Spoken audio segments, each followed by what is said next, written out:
Welcome back to Light the Sky. Tonight, we have gone 2 years ahead from the Boston debut album, going track by track, album by album, as we continue through some of the greatest discographies that have ever been created. Boston being one of the greats, obviously, with the debut album being just a smash hit. How do you follow this one up? Released 2 years later, too soon, or would have an extra year, 2 or 10 to Tom Scholz's perfectionism, would that have helped this become better? Let's see what we think tonight, because we got 4 of us live tonight, as always. A show of opinions, and the opinions presented by Alex, Chris, Kevin, and myself. This is going to be a good one, because I think there's going to be some comparisons. There's going to be some fireworks. I know that this is a favorite album from one of us on the show, and it just so happens to be the claim of the person who is going first tonight. Alex, tell us your story on the 1978 album, Don't Look Back. Yeah, sure. So the story behind this record was, it had to be maybe in high school or early college, I want to say.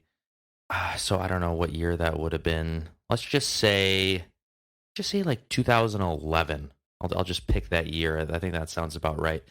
My dad is a huge baseball card. I mean, he's a huge baseball fan in general. Like, he has like an insane classic baseball collection, even like all the way back since he was a kid. So I ended up going up into the attic, and I wanted him to bring down his little like notebook with all the cards in it so I could see, what he had, and he can show me all his old rare cards. And as I was digging through there, I saw these boxes, these like crates full of vinyl records. And I was not really familiar with vinyl records. Like, I knew what they were, but they were just like a novelty to me. I was all into CDs and digital downloading and all that kind of stuff. And we had a record player, so I'm like, well, let me bring these down too and see what he's got. And I'm going through the records, and him and I like stay up late, like on a Friday night, listening to stuff. And I pull this record out, and I was just like in awe of the cover, like just that blue. Just like, honestly, it was the cover that like sucked me in. And I think I already had known the song Don't Look Back, as I mentioned on the first episode, that my introduction to the band was my dad getting the greatest hits record. So I was such a huge fan of that song. I think I even remember learning it on guitar, that opening riff. Maybe even Feeling Satisfied, I think I might have been familiar with as well. But I didn't really know the deep cuts, like the It's Easy or the Used to Bad News or The Journey, like the other songs on the record. So it's just like my first vinyl experience is like picking up this record in the blue and opening the gatefold and looking at the back and like listening to it like on the big stereo. And I'm like, I was just hooked. And it became like my favorite Boston album right then and there. I don't know if it was just the cover or just it hit me at like a right time, but it's my favorite. It has probably my favorite Boston song on it. I like that it's almost like more of the underdog record. I like that it's only like 34 minutes. I mean, as like music trends have gone over the years, almost like shorter seems to be better these days. And I think like in a way it kind of stands the test of time and almost like works better now maybe than it did back then, with like the trends of having shorter records. I mean, I know the band has talked about like, oh, well, maybe it's too short. We weren't necessarily ready to put it out. We would have, liked to put another song or two on it or whatever, but I love it. I love the tones. I think the background vocals and the hooks just to me are a little bit more infectious. I mean, yes, I realize it doesn't have as many big radio hits as the first record, but it's more just, I think, when I found the record and more of just like a personal love for it. It's hard to say. I don't know if it's necessarily better from like a stats or chart an standpoint. Empirical perspective. Yeah, right. But it's more for me. And I mean, again, there's not a whole lot that I would really get rid of. Again, it would just be something that I have to do as part of the game.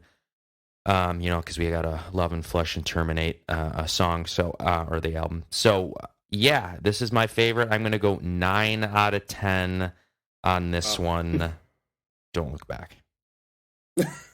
Crazy. That's higher, isn't that? No, you gave it a 9.5, the original. So you're this one's coming up behind the original for you? Yeah, I mean, I can understand people saying, well, it's not as good. So like I get that, but I don't care. I like it better for my own personal standpoint. So I'll give it like that's why I say I'll give it a little bit lower of a rating than the first record, just because it that seems obvious to me. But Yeah. And I would like to think that now more than ever, when people discover music, they can discover music in any order. And if this was the debut album for you, that's what it's going to be. That's how it's always going to be. You can't rewrite that timeline and put the second or the first album in front of that in terms of how you observe and experience Boston. So yeah, people, and another thing I could say too, where I think maybe like a general listener who would go to this record, you would say, okay, well, Don't Look Back is like the one song I know off that record. That's the hit. And then everything else maybe you could say is just kind of like album deep cut tracks. And whereas the first record, like every single song was kind of like a radio hit. But I personally like that. Like I wouldn't even say it's filler. Like, yeah, maybe you could say like Don't Look Back is up here and everything else is just kind of below it, but I think it flows really well.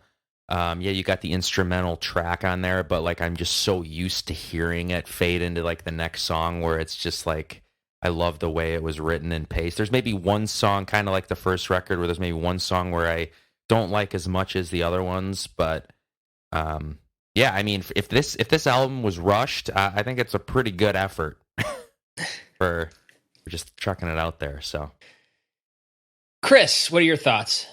Probably not that strong. Yeah, this is one that was initially I enjoyed it and began to enjoy it even more as I was listening. I probably listened to the album probably half a dozen times. Yeah, over the course of starting it and or starting the preparation and. Yeah, Alex has a lot of good points. Yeah, I think it is probably, you could say, is one of the most definitive underrated albums. And I do kind of agree with what he said as far as this is a very good kind of deep cut record. Like, I mean, these are kind of, I mean, typically when you talk about like if you want to call it like a great B-sides type record, yeah, typically B-sides aren't as good, but here I think they're pretty strong.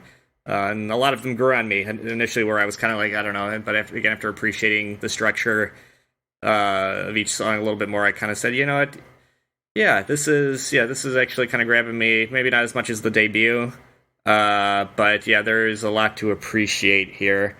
Yeah, I will say though, I mean, yeah, it doesn't quite have the lightning in a bottle feel that the debut had. Where you do have the bottle here, but do we have the lightning? I wouldn't say that. I mean, I like that. We got the bottle. Yeah, maybe what's something again going, because this is a very fun record, still very enjoyable. So we'll say, I don't know, maybe we got the bottle with Dr. Pepper and Mentos. You still get the reaction. You're still like, wah, but is it the visceral? Does it have the visceralness or whatever of what came before it? I don't know necessarily. Like I said, I did enjoy it the more I listened to it, but it never quite reached that. I guess that lightning feeling that you get with the first album. So as far as where do I sit? I did I was kind of below a 7 before, but I don't think I'm going to go that low because again, I did even today listening to it while I was out.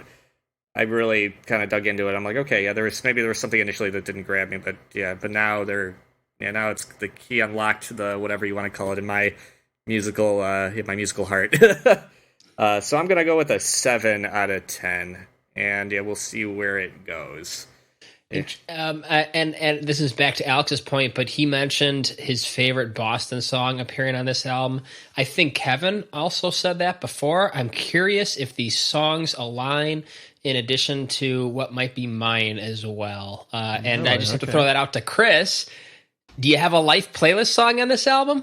Are we going to get to one? Probably Probably not. Okay, you might be the odd man out on that one. Yeah. There's like again, there were some where it's like, okay, yeah, I can see. Like initially, I was kind of on the fence, and then I kind of, for whatever reason, it just started to flow a little bit more as I listened to it. Yeah, this wasn't an initial like, but again, I mean, the first record for me, that was the record that I heard first. I mean, it's just, and again, probably however many with the 20 million plus people that bought it, since it came out. I mean, it's. Yeah, so this one, I mean, there were just like the hits were pretty much all I was familiar with this record, which are classics. I mean, well, they're probably just as deep as what came before it. But like the other like 5 or 6 songs were kind of, and then it's not material that I was necessarily. Sure.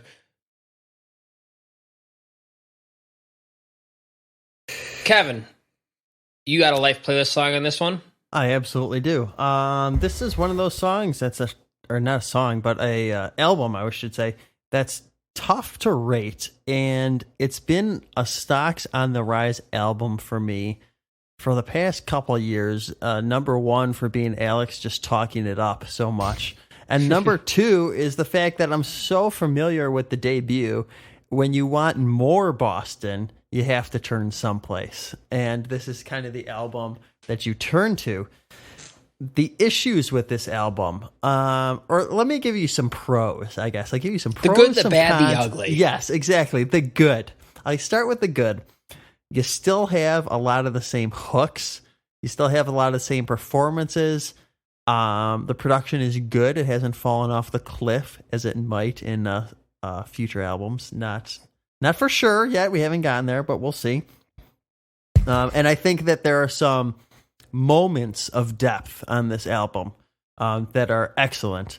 The cons, I think let's say we'll go to the bad here.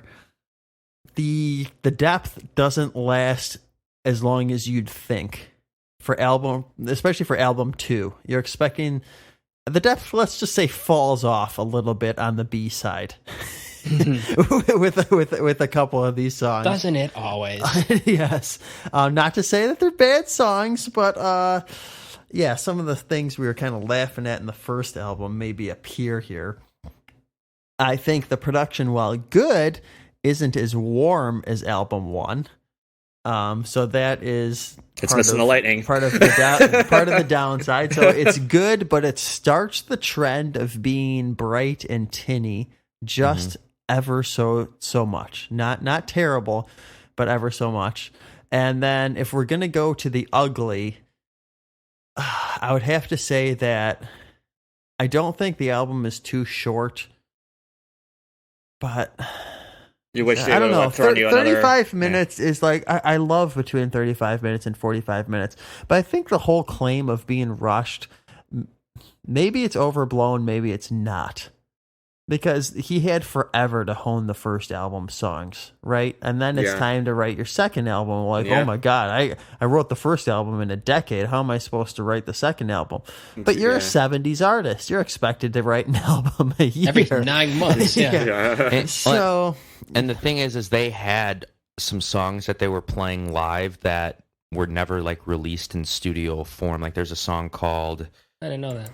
Yeah, what was it called? Shattered Images. And I think there was a couple other songs that they were playing like on that first tour that didn't make the first record. So like, why did those not make it? Right. Exactly. Like they had them. Yeah. So that's a good point. So I don't know if I'd call that the ugly, but it is kind of the ugly side of this record, where maybe give it one more radio hit, like one more bona fide radio hit, and this album turns into a juggernaut. Maybe not as big as album 2, but definitely you're not comparing it with Use Your Illusion. You know, that same kind more of... of a Van Halen 2. It becomes the like, oh, more can you Van believe Halen these songs? You know, wow, they were able to do this 2 in a row. Whether, unfortunately, this album kind of is known for Don't Look Back and not much else. You could almost title that the album for some people. I think I've come to appreciate it, but if you had one more radio hit on here, even like a 3-minuter, then you'd be like, man, Boston 1, Boston 2, where are the, like, this band is out of this world. And so that's probably the ugly side of it. You know, it's just like the what could have been. So that being said, have a huge appreciation for this album. Love the gatefold, the artwork. It means a lot to me. It's getting it in your hands. More for your money. I love the back cover too. The with back, like I know, it completes the silver, and the clear crystals. There's something about finding this album in the record store, and you're just like, man, I gotta get this. So this is going to be an 8 out of 10 for me. A noticeable step down from the debut, but You Need More Boston. Turn here. There's something for you here. And it contains one of my favorite Boston songs, probably my favorite Boston song of all time, with a good story behind it. I like that Mark compared it to Van Halen too. I mean, maybe that's like obvious as it's the second record, but like I can actually, that makes sense to me. Like if you were trying to maybe get like a Van Halen fan into Boston, like, and maybe like they love like a little bit more of the deep cut record, where like the first record's so overplayed on the radio, and it's like, do I need to, hear Peace of Mind and More Than a Feeling again?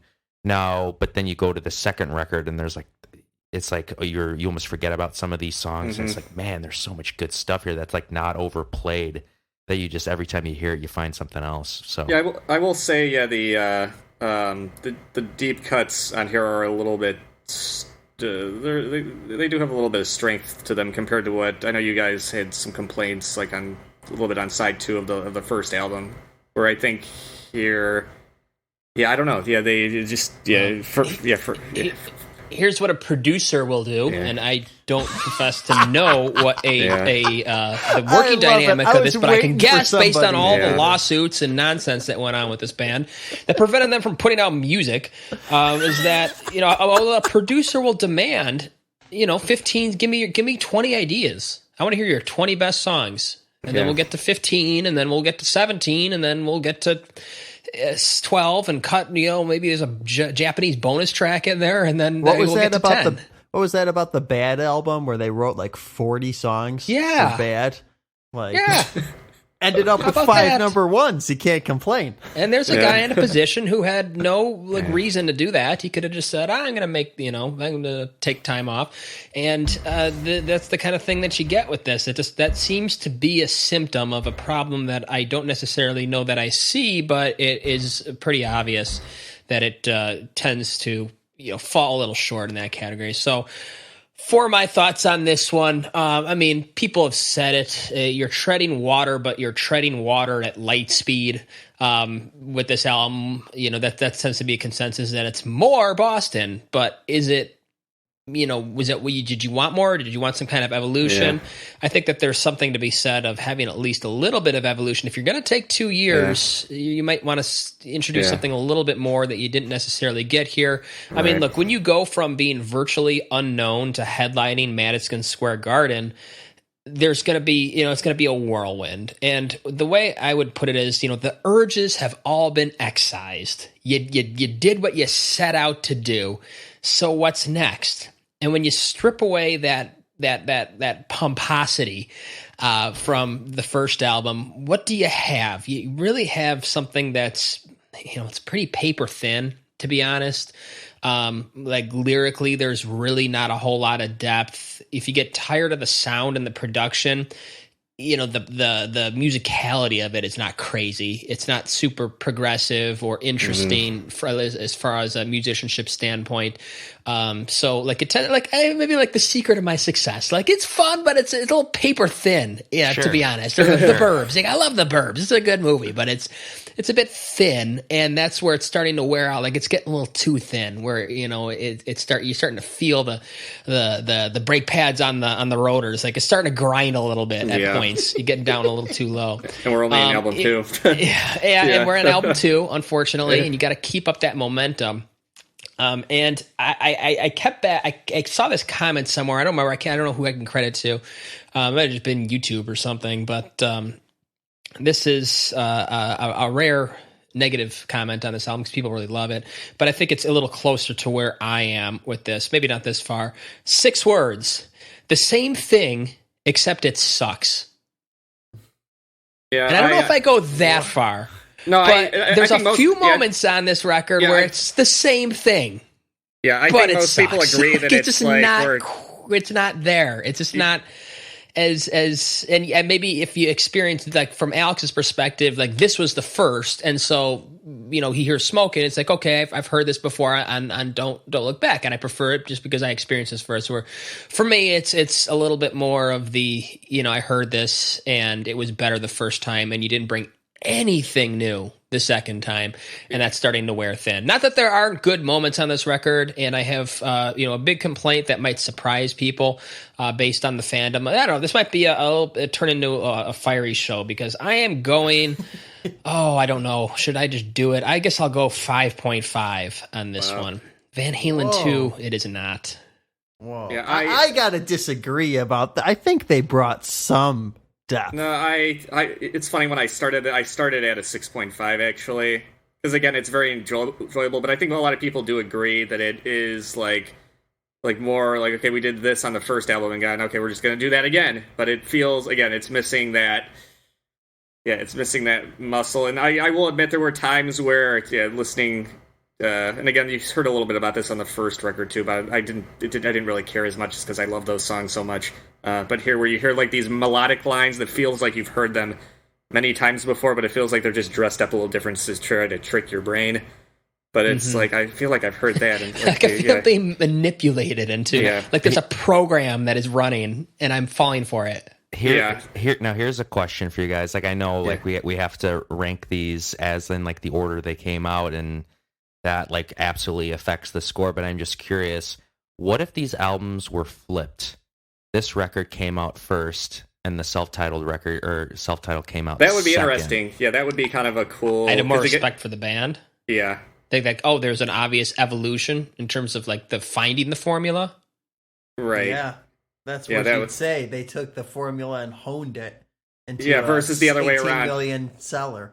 Yeah, and then something like Let Me Take You Home Tonight would be that bridge step. More of the band is participating. We're in the studio for a change, or get out of the basement. Yeah. So Let Me Take You Home Tonight. I think we'll get to this in the third album, but one of the biggest disappointments of Boston being that they didn't put out more music is that, at least personally for me, is that they didn't put out more 80s music, because it's always cool to have a band that was really good in the 70s, pick up the keys and introduce that into their, I mean, just think about they hire David Foster and find out what they can do in the 80s. Yeah, I love that. And you get this, now, we don't even have to talk about it next record, but now they're not going to be doing that.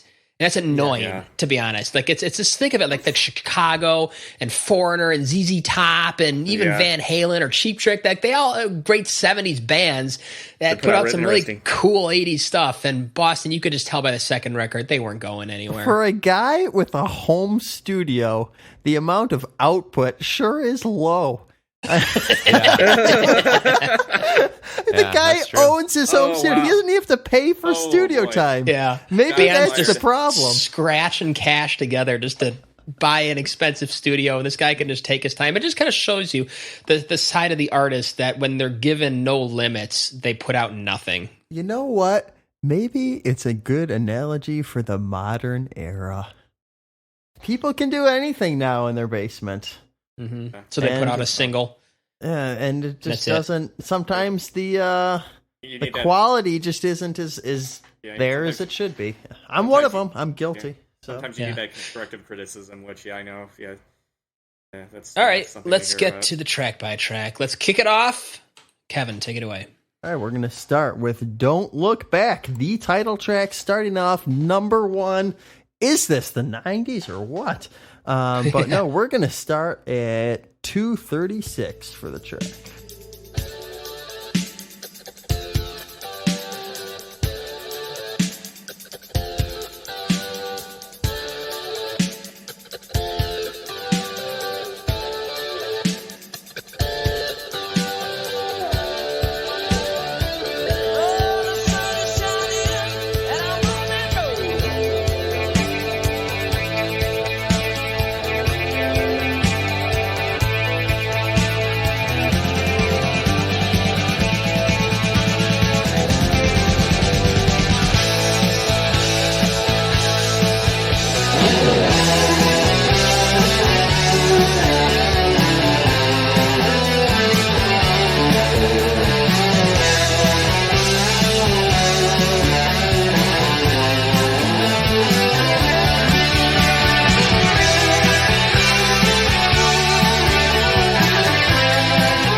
glad you picked it up there and played that moment because there is it's where they got to it on this record and they were able to achieve it, or Tom was able to achieve it, where you almost get that iconic rock moment that the band popped into my head. I hadn't really thought about them in comparison with Boston, but the band Kansas, where they have a few of those, they're kind of a similar, I don't know, they're at least kind of in the comparable, a similar band to Boston, and that they have just at least a few. Kansas seems to have some of those moments that just the spotlight moments. Yeah, I actually had. It's funny you said that. And that's a spotlight. That's a good way to put it. It's a spotlight moment when when it comes into like the 6 and the 7 right back to the minor, and just like you just get that. You feel like it's coming, like some kind of arena, like Alan Parsons Project. Like, I don't know, like how to describe that. Like Michael Jordan's about to run out on the court or something. It's just something that's cool and really builds into that hero guitar line, that kick the door down line. You know what it is? That Boston it's the is EDM build up. It's the EDM build up for their thing, where you know the beat is coming eventually, and there it is. Right. And then there's Tom. Right. Looking not cool, but he could. It was funny. I was watching the music video for this song today. Oh no! And again, it's like, you could tell this band was like really not that cool. Like the bass player's still doing his thing. And there was like one comment where he was trying to like say that the bass player was like ahead of his time. He's like, the bass player was headbanging before anybody else was headbanging. He was dancing around the stage with a wireless guitar setup. He's like, oh, was doing that back then. Like he's just grasping for straws, trying to make the bass player sound better than he is. But and then there's just like, and then they zoom in on Tom, and he's just kind of like awkwardly just kind of smiling. And he's like, he's not really made for the stage, but that's okay. He's having a good time. Leave him alone. But the man can write a tune. But like, yeah, I mean, this song, just that opening riff, and I know, Kev, you mentioned like it got a little thinner. Personally, I think I associate this record more with like the '80s. I don't know if it's just like the cover or what, but I almost get more of an '80s vibe from this record. It is a little bit thinner. I think like he really dialed in the guitar tone a little bit more. I really heard it on that snare roll. Like I never really paid attention to that much, but it's definitely less 70s and warm. Yeah, it's stiff. It's very stiff. It just clicks almost, but but there's like something about that where it just like fits the vibe. I guess I could see why like people wouldn't like that. They want like that big kind of warm, gooey chocolateness or whatever it is, but I like that this is like a little bit thinner and a little bit more like sterile and clean. Well, it's something. It's something different. I mean, that's the thing. How does it work within the context of the song? Like, okay, I can't imagine hearing this song without that kind of more digitized feel. It is like this record is a little bit more digitized to me, which but this is all very subtle stuff. It's very subtle. It is. It's not. And I'm only iconically Boston. I'm complaining about it, I think, unfairly because I know where it's going in the future. So I'll just leave that there. Yeah. That's where that is. And again, the production value. You have to give them, again, just firing on all cylinders out of the bite. I mean, just put in with the big hit, right? Number one. Like, 6 minutes too. Yeah, which is pretty. There wasn't a radio edit, right? Was it just a Peace of Mind, right? Where they just had this good riff, and they were going to do a coda, and they were going to do a rock it out section. Yeah, I actually hit it. I don't know if I hit it necessarily as a complaint. Yeah, that this reminded me, as far as how it opens, it reminded me of like that Peace of Mind vibe, where you just got this very earwormy. And I said it's like there was. I have the earworm fence where you're trying to put up your defenses, but it somehow managed to get over the fence. Yeah, yeah. It got there, and it's like, okay, I'm not going to slag it, but it does. Yeah, the formula, the Boston formula, is starting to be much more, present now. We're like, for better and for worse. Like, okay, it's definitely classic Boston, but it's like, okay, you can see they're really, again, like a lot of people say about this album, they're delivering just more Boston, more of the same. Well, yeah. I'll get to it later in the track by track, but I have to say that this song, the way it starts off, when we just, when we kick off, we drop the needle and put this on. I love it. Oh, God, it sounds so it's good. Great. Yeah. I mean, you got what you paid for right off the bat. It's a very safe space to be.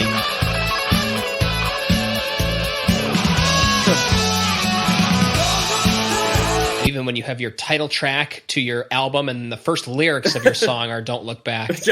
It's interesting, and this is just not a record that is going to really throw you any curveballs. That's for sure. And I do let feel you know right like away. there is a little bit of development on this song. That whole breakdown is, I don't think, something you maybe would have heard on the first album. That Peace of Mind breaks down. Yeah, but this one breaks down for a solid minute or so, right in the middle. I mean, they take it to 6 minutes. That's not, I'm not saying they wouldn't have done it, but I just feel like it's a little step, not as big as it should have been. Well, one thing I was gonna say, and outside of, I think the reason that this record has lower ratings, it really all comes down, and you guys make good points that it didn't advance enough, and it's just the strength of that first record. I just think it's more of the story of this like unknown band coming out of nowhere and just it's like the Van Halen thing. Like, yeah, Van Halen 2 is not going to get rated as big as it's like that debut story. It's just like the same thing. Like how common of a story is that? Where like the first record, this band comes out of nowhere and it's this like landmark record, and it's like, well, how are they ever going to live up to that? And to be fair, like I listen to these songs, and outside of maybe Foreplay Long Time, where that almost sounds like it's getting into some prog territory, like I don't really think there's a whole lot more advancement on the first album than there is here. I mean, yes, it's like this, and maybe that's what like hurts it, because you're kind of expecting, like, you want them to get maybe more proggy and more depth and stuff on album 2. But I think like the songs, it's all kind of the same thing. So like I almost don't get, like, why is the album 1 so much better than album 2 if the songs are very much kind of the same formula? Is it more just because of the story and that was the first thing you heard? Is that what makes it better? Like, I don't necessarily see that. I would also throw Smoking in there. I don't necessarily think the songwriting on album 1 is necessarily better. It's kind of all the same thing. I would say Smoking's got some moments of, I mean, it's got that extended organ bit. It does. That there's a little an organ exploration. And Let Me Take You Home Tonight, being universally disliked by this group, but still went places that the rest of the record didn't. Yeah, it's weird, and maybe this is getting into like the psychology of how music is delivered to the public too. It's just, like, I don't know, it just that first record. I mean, how hard was it pushed? I mean, I know we got into like the politics behind the scenes, but as far as how the album was promoted, I mean, was it just like, was it just organic, or was it, because sometimes it's hard to gauge. I mean, how people will respond to something. I mean, and especially bands that can build the reputation on the live show, like Van Halen, that Boston did not. And Van Halen, right. I mean, if you think about where Van Halen 1 and Van Halen 2, I personally like Van Halen 2 more than 1. And I experienced it 1 then 2, so it's just kind of a development view. But like by the time you got to Fair Warning, things were quite different. And like by the time you got to 5150, things were way different. So the band had many more places to go. That was 78 to 86. Mm-hmm. We're going to be going 76 to 86 next album. I will say, I almost wonder, Alex, you kind of put this in my mind, and our discussion last time put this in my mind, about how Tom is like this MIT kind of geeky guy, and he comes out with this like very, like Chris says, cold and calculated, right? This is going to be, we're going to do this and it's going to sell. Or like I said, paper thin. Are we looking at this, like, are we expecting too much from this band, and we should be looking at it as like a pop group? Like they write pop rock songs. That's what it is. The fans of this band are fans of like what we grew up with. So our dad is a fan of this band, and our dad is a fan of Pink Floyd and Yes and Genesis. But it's and Kansas. It's almost. And I almost this feel is the like poppiest, thinnest one of them all. I almost feel like it's the people who hate the band Asia. They expect all these prog guys to come out and write this epic nonsense Tales from Topographic Oceans Part 2 garbage, and they put on Heat of the Moment. We love it because that's what we expected, but they just wanted to make a bunch of money. you know. So like, but let's be honest, Asia's paper thin, and they went the Boston trajectory for sure. they did, but you know, you just accept it for what it is. It's pop rock, and like here I am, like expecting like, oh, this is gonna be, you know, where are we gonna go from here? And we expect that they're gonna do these amazing deep things, and really the guy just wanted, because this is not chick music for sure.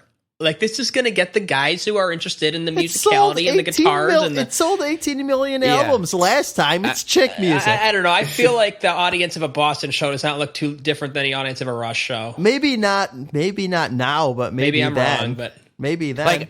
I totally get your guys' comments on this. Like, you're expecting, okay, and it makes total sense. It's like, all right, it's album 2, but the guy saying like, it's the same thing, but it sucks. It's like I wouldn't. I'm not going as far as sucks. I will agree that it's the same thing, but I think it's equally as good as the first record. It's just the first record was the first record, and it's that story, and they pushed it more. But like, I don't necessarily think there's anything more diet or like less impressive here. I'll tell you something. It's just more of the same, and it's a disappointment that it's not more different. Okay, Go ahead. This is the funny thing is that we're saying this right now, right? Like, oh man, they put out more of the same. They could have done so much more depth. They could have been so much more. Like, wow, why didn't they just expand on those things? And then go look at the other biggest selling debut of all time, Guns N' Roses. Mm-hmm. And look what they tried doing. For Use Your Illusion. We're going to go all in on the depth. We're going to do 10-minute song, 10-minute song, piano, all this, 50 songs. And then you're drowning in depth. You're like, please, stop. Just like, give us the debut again. I don't know. Doesn't that make GNR more interesting? I mean, Nirvana did the same thing, too. And they did it without the 20-song album. I don't know if it made it more interesting. Like, does it make it more enjoyable? I put on this album more than I put on the Use Your Illusion. Like, oh, all right, time to slog through Use Your Illusion. Yeah, there was. But Alex will put on In Utero more than he'll put on Nevermind, I'm assuming. Well, and it's almost like the same kind of reason why I like this record more. It's just because I don't need to really hear a lot of those first record songs anymore. Yeah, it's a decent. I wouldn't say. I mean, and we're not talking about depth either. I mean, if you look at Van Halen 1 and 2, I mean, they were never a depth band, but those are two very uniquely kind of different records that you go to for different things. Like, yeah, their hard rock is still there, but there's stuff on Van Halen 2 that's not on Van Halen 1 necessarily. Yeah, there's Light Up the Sky. Yeah, so I think that's the So I don't care about the depth. Like, I go to Boston for certain things. I go for that, like, that magic of radial feeling. Yeah, I mean, yeah, pretty much what the first song on the first record. Yeah, that's why. I think it just felt like, maybe because they delivered so much on that, for you just expecting to feel that again. And that's not what happened. So the magic of radio, let's expand on that. I know we're just talking a lot of in this first song and just doing more general talk and about Boston in general, but that's what you tune in for. Yeah.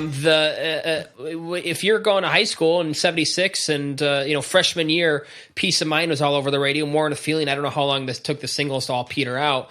But 2 years later, you're a junior in high school, and the radio comes on. You're sitting there and you're cruising in your '78 Camaro, and the DJ says, "All right, the new single from the band Boston, Don't Look Back," and it kicks off, and you're in a comfortable place. So, exactly. Yeah.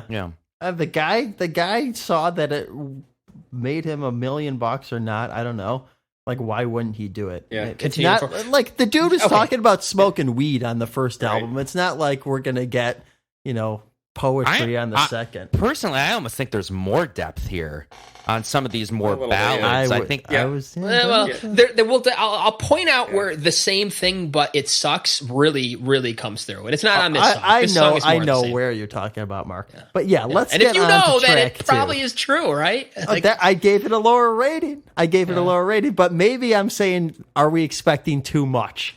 Because maybe the dude is just like a pop writer. That's what he is. Like, why are we expecting a lot from album 2? Yeah, I think maybe you get into the psychology of it too. With the second record, where it's like you're just let's get through the second record then. Let's move on. All right, we're gonna get to the journey. We're gonna start at like 26 seconds or something.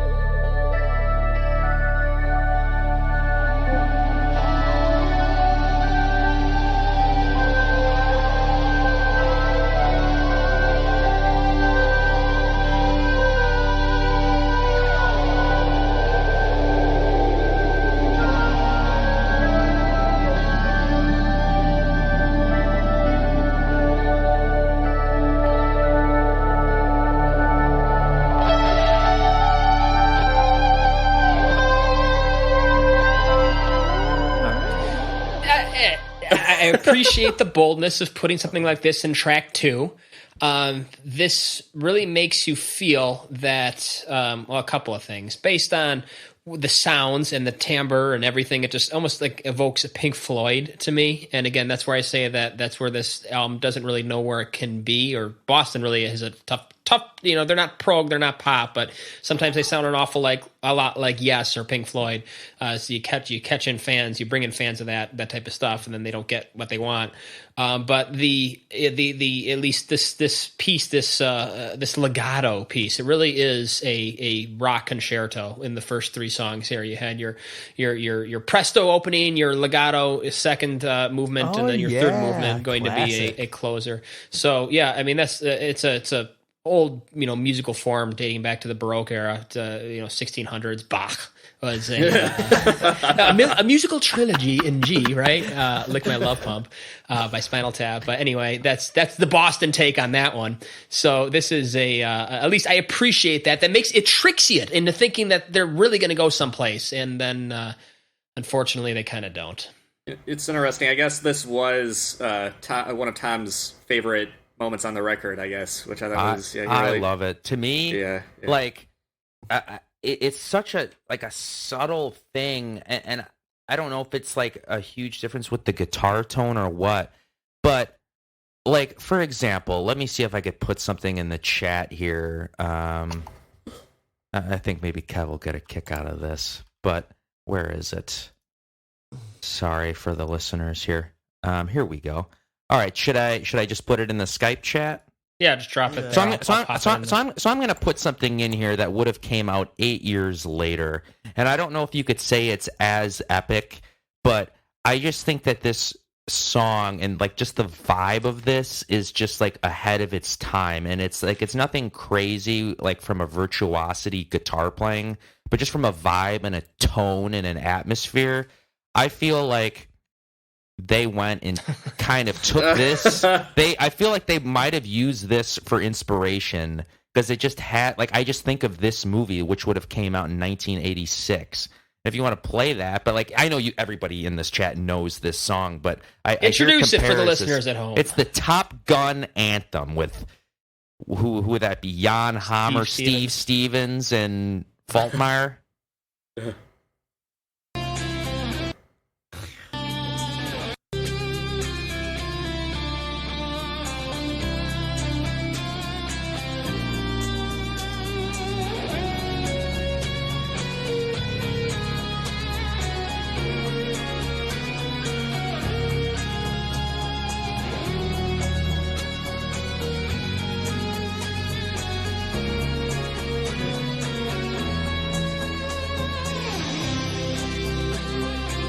The I 80s, I could watch this stuff all day. I know. I feel like every verse. But the journey was the Top Gun anthem 8 years before.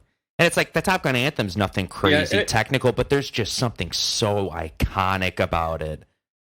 Go ahead, Kevin. Go ahead, Chris. And I get what you mean too. It's like you're putting this little instrumental track too. It's like that's kind of ballsy, but again, I know I'm biased. It all comes down to the experience that I had with the record. But yeah, that's a ballsy move, and I could see people being like, okay, well, you get the kind of instrumental with foreplay, and you're like, well, you know what the guy can do, and you're expecting more virtuosity. But I think this is more of like a mood piece, and you listen to it with your eyes closed, and it's like you're out in space, and you could see the album cover and just be enveloped in it. I feel like you see the past 2 years as almost like the echoes of a year of intense touring to arenas. A little too. I mean, it does have a little bit of a cinematic feel. I mean, the Top Gun anthem, I guess, was a good example where it feels like either the start of the journey, or it also almost has that like where you're kind of at the climax of a movie where you think the hero is down, and then he gets up after being beat down, and everybody's like, it's this very subtle kind of synth music starts to come in where it's like, and then he stands up like, okay, I'm still in this. I know you had the Top Gun. There was another song that came out. That would have been 14 years later, actually. On a favorite album of Kevin's, Adrenalize, White Lightning. That intro, Very subtle. I know that intro. Yeah. I mean, let's be honest. The 80s were full of this stuff, and good for Boston for being there in 78. Influence, yeah. I'll say that it was, I think I teased Alex about this song before the show. Oh, yeah. But I love this song. It's so heroic to me. And if I were Boston and I were Tom Schultz and I were actually cool, I would open my show with this song over the PA before the band comes out. It's that heavy synth that's just laying low and just warming it up. You get the lights go out. The lights go out. The crowd is waiting for you, and you have this like right there. Everybody knows the band is about to come out. Oh, open with It's Easy. That's perfect. Yeah, I know. That's your opener. I just wanted to play this in the background to see how it would sit as a soundtrack behind your voice, and it really does have that quality that you're saying. Yeah, you can see the silhouette of the drummer getting behind the kit right there. Yeah, I see purple lights for some reason. They start fading in a little bit. There's Tom front and center on the guitar. Yeah, with the fog machine going crazy. Here we go. Let's see if we can do a clean edit. I love that fall to that note right there. Because it just gives me chills. Let's hear it again, because I love it. You got Pink Floydian. You got to at least fade it into the next song. Let's see if we can do that. Man, that's so Pink Floyd. And this was kind of the peak of Floyd too. Yeah, as far as so I'm sure a lot of people were taking from them. Oh yeah, the transition. Come on, how it lights. Yep, and then just everybody's just jumping in that big slide in. Let's Alex, check out some set lists. Did they open with these two? Can you find some set lists? Can you? You know what? Tom Schultz probably went album order for everything. Seems like that kind of guy. Oh God. Either that or he's gonna open let's just pull out "Used to Bad News" as the opener or something. Let's continue. It's easy, Kevin. Why don't you pick up a? I'm gonna start this one at 225.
I found the some background sets. vocals just the background vocals just win me over more on this record. I don't know what it is. I say the verses win me over. That's an interesting. It doesn't happen often. Usually the chorus is what you remember, but to me, this is the verse. Yeah. This is the song of the verse. I agree. I gotta say, Tom needs to structure his sets a little better. He opens with rock and roll band. Come on.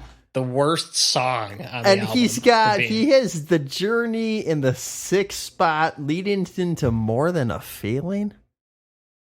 Yeah, you need to lead into something that opens with energy after The Journey. Confused. Well, he get one joint, and then this is what we get. He's all over the place. The encore was Something About You. Okay, that's cool. Yeah. Followed by, I could see, ooh, followed by Party to end the entire set. We'll get to Party. Yeah. There's too much. I can tell you. They play 16 songs. You have an instrumental, a guitar solo, and a keyboard solo in those 16 The potential songs. was there. Look at this. Look at the encore song. on this tour in Glasgow. Television politician. Wasn't even on a record. What are you guys People doing? are demanding that. Your second song, Shattered Images, wasn't even on a record. Just imagine an encore to a crowd that people don't even know the song. What are you doing? Yeah. Oh man, maybe there's a reason for. That, can you imagine how quickly that parking lot cleared out once they got to the last song and you knew it was coming? It's like, well, nobody knows this one. Let's start heading for the exits. Gotta get to my spot in Zone C. Make a head start, Boston. Give me a head start. The band is like the house lights. That would be hilarious. Imagine that. They come back out for the encore. They're expecting like everybody to love it. They turn the house lights on for the last song to an empty arena because nobody knows the frickin' song. Oh man! Back to It's Easy though. Doesn't this feel a little Queen? That's got that, at least the lyrical content, and this is really the peak of Queen's creativity, the mid to late 70s. That guitar solo was so Queen too.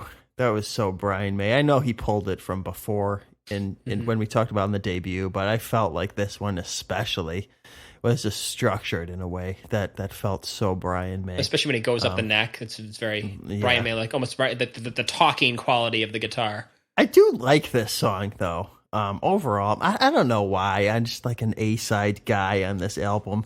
But the way the three songs flow together, I never get tired of this song. It said, here it is. It's easy taking it day by day. And it's nothing out of this world, but I do like this song. It just pushes the right buttons. And there's nothing to hate about it. What am I going to hate about this song? All right. I mean, that the chorus is inferior to the verse, but it's fine. I think that's interesting. Yeah, it's a little different, so... Yeah. Are we still on? Are we still on? It's Easy, or are we moving on? Yes, but we're moving on to a man I'll never be.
I'll cede my placement here to Kevin. Thank you. I'll also say the man I never believe I am. That has to be like top 5 warm blanket moment on anything. I did have warm blanket written a lot. That gets you melt ice Yeah. in February. That gets you clenching the butt cheeks. But I know you guys want to jump in, so I'll let you guys, because I know I'm not going to be able to compete with you guys. I'll over tell Kevin you could something. go. I've got comments. I've got quite a bit of timestamps. We've got to it. This might be my favorite Boston song of all time.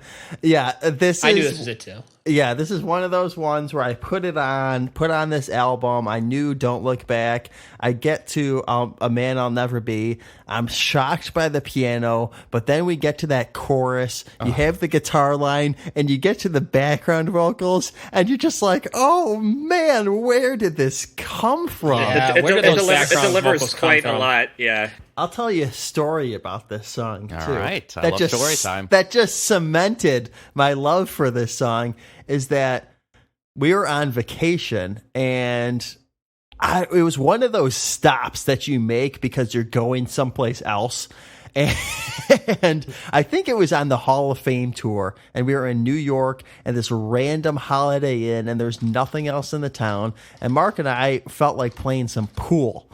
And so we went in the restaurant of the hotel, had a pool table, but it was kind of in the bar area. So we got carded to play pool, even though that's all we wanted to do. We were very confused. Anyway, they had music going. They had a jukebox, and it was just like some random 70s music. And then suddenly I hear the piano for this song come on. I was like, they are playing A Man I'll Never Be by Boston? What is this deep cut Boston? They're playing in this bar in this middle of nowhere, New York, and just breaks into the chorus. And it was so like this was just one old guy sitting at the Holiday Inn bar. But I was loving this song. I couldn't believe it. You were vibing on the. It's just when like that secret song comes on that you like can't believe is being broadcast in public.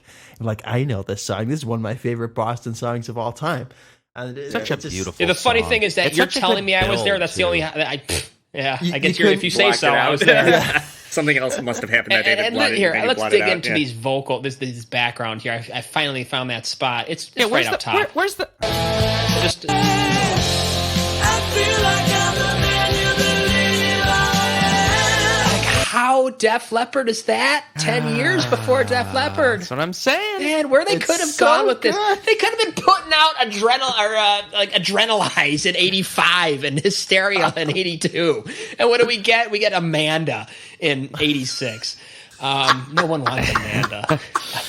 Open up with Amanda and close with Holly Ann. I'll be honest, like this song, if I was there at that pool game, I don't remember. I don't remember this song. For all intents and purposes, I experienced this song for the first time listening to this for the show. So this is all new to me. Never heard this one before. When this piano came in, I wanted to nuke the thing. I hated the piano intro. And by a minute 41, when the piano came back, I had made peace with the piano. I get it now because you were going to bring some of the most heroic lines that have ever been written for the guitar. It's insanity. That's the way that you just close your eyes and you just see the of the crowd and just kicking the guitar, doing some great kicks and running around on stage and just being so cool. Like there's nothing in the world cooler than that. That's the perfect word to use for this record. Just heroic. It's like it's from another world. Yeah. It's like Superman music. It's like, where the frick did this come from? It was just sent to you on a spaceship, and that spaceship is on the cover of the album. That's super cool. From a guy that couldn't look any less like Superman. That's cool. That's ironic. That gives it a sense of irony. You know, that you can really... I want the Boston movie. Maybe I'll make it. 350, the solo here. We gotta play it.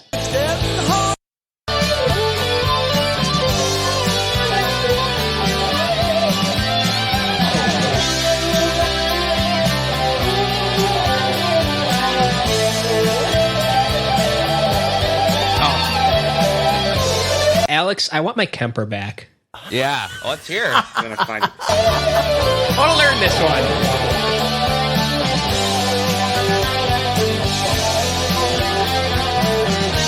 Yes, right there.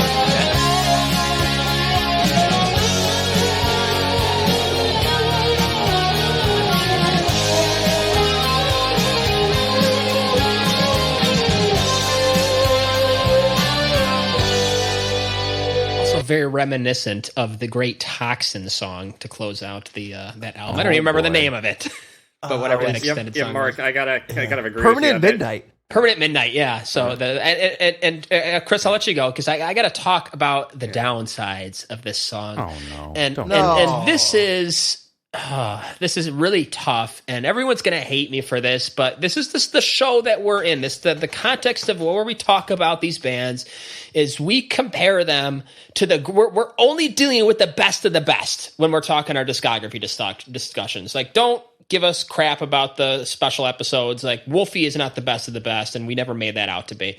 But we're talking Van Halen, Pink Floyd, Nirvana, Guns N' Roses, Queen, The Police, just we're not even going to listen to debate that this is not the best of the best. So that's what we're comparing them to.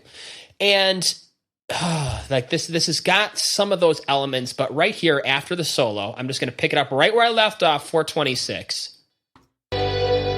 Listen to Brad. Can't get any stronger, and I can't climb any higher. You never know just how hard I've tried. They're coming up here.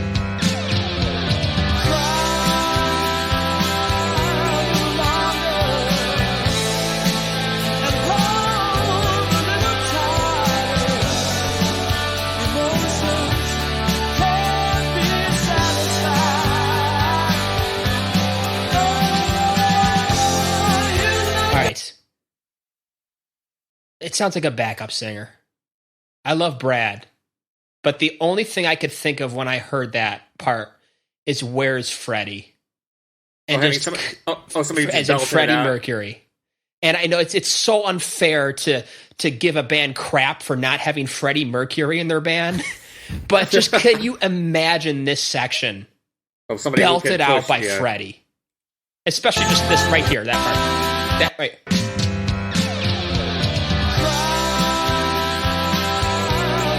Yeah. Just imagine what Freddie just belting that, and Brad's just kind of there. You know what?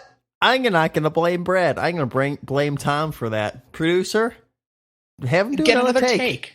Get another take. we Don't can let put- him leave I'll the say studio. that's never anything I ever noticed. I mean, that's Don't- I don't let appreciate him I leave the appreciate you studio. bringing that perspective. That made me think about this a little differently, and I could see what you mean by that. But Tom if you spends didn't 2 days getting the gong sound, but can't let Brad do another take. if you Yeah, didn't say that, I would have never had a problem with it. But Yeah, that's and like, I'm okay. not saying I have a problem with it. It's just because the rest of the song is so good that with a Freddie Mercury like performance, and I know there's only a handful of singers that can deliver it at that level, but that would have taken this song from a very, very great Boston song to a great moment in rock and roll. Just a middle of the movie, just catching everyone who doesn't even like this type of music, but wow, what's happening here type of moment. Yeah, that's fair. It's That's a good point. post solo. You know, you got the solo out for the guys. Like all the guys were sitting there and just loving the guitar soloing. And now here's the chicks. Like this is their part. This is the 30 seconds for the guy just to belt into the microphone.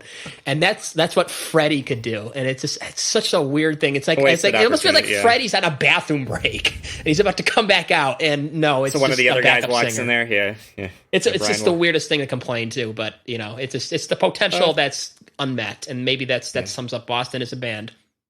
Yeah, Mark, I will admit, when this song opened up, I'm like, oh god, an easy listening. Like, I hope this goes. What's somewhere. wrong? Why are both of you dreading this opening? It's a little too different. much. It it's reminded- different. it you remind- wanted something different. You got it different it's a in little, this song. It's a little too schmaltzy, but kind of like in the same way that Michael Bolton is schmaltzy. But then, Tom Schmaltzy. yeah, but Tom not Schmaltzy. not only that, But again, then it picks up, and like Mark said, where what did you say? Where you went from like hating it to making your peace with it? Like, okay, Yeah, I right. reconciled with the piano. This is one of the, where there's a lot. There's almost 7 minutes here. Where there's enough here where, all right, the 7 minutes is right because it allows you to get into the song more than if you were to cut a minute here or there. I think you need all the, I think you need all the parts to really to absorb it. probably the biggest lyrical depth on this album. That's what I mean. Probably from the yeah. I don't expect anything more from the band after this, honestly. Right. Maybe And I'm wrong, I but hate to don't admit, think a lot the of Frontier guitar- days of bringing Manic is could filling. be. And again, I had on here that I kind of because this is probably was the one definitive warm blanket moment on here where when I first heard this, I'm like, and then in that superficial way, it got to me. Because again, there are a lot of the guitar parts in here. It's like the Boston guitar melodies just with masked, to make you think that it's something else, but it really isn't. But it's still great. It's still enjoyable. It's still This one has an edge that the Yeah. others don't. Yeah. And it's I don't know why. It's not a great. It's the chord progression is kind of just in the Boston type where of I'm like, chord oh, man, progression. The like- guitar, yes. Okay, they're like some of those like the single note lines. Like okay, that was I kind of remember like a version of that like in Peace of Mind. I can remember that, and another one of the big and it's and I've been giving them like a break on that, but I feel like I should be a little bit more critical. But then I find myself firing this up in my car and just like just again vibing on the I think a lot of other songs on this album can be criticized for that, but this is a 7-minute Boston ballad, and it's great. And it kicks all sorts of butt. It is great, but I'm not gonna say that I thought that it was necessarily like, oh wow, like that's where it's more just like, okay, here we go, I'm continuing on the Boston train. I don't know. I felt, disagree. Oh wow, there's a lot I feel like there's a lot going on here. I'm not saying I'm digressing. I know we're gonna get into a I feel like I almost feel like the band like put on the big boy pants for this one, because I don't want to fall back into as far as we're getting more of Boston here. To the and I do love it. The big boy pants. I have to point it out though. That they're I could say that they were stepping into the shoes of a band that is on a tier above them, like Queen.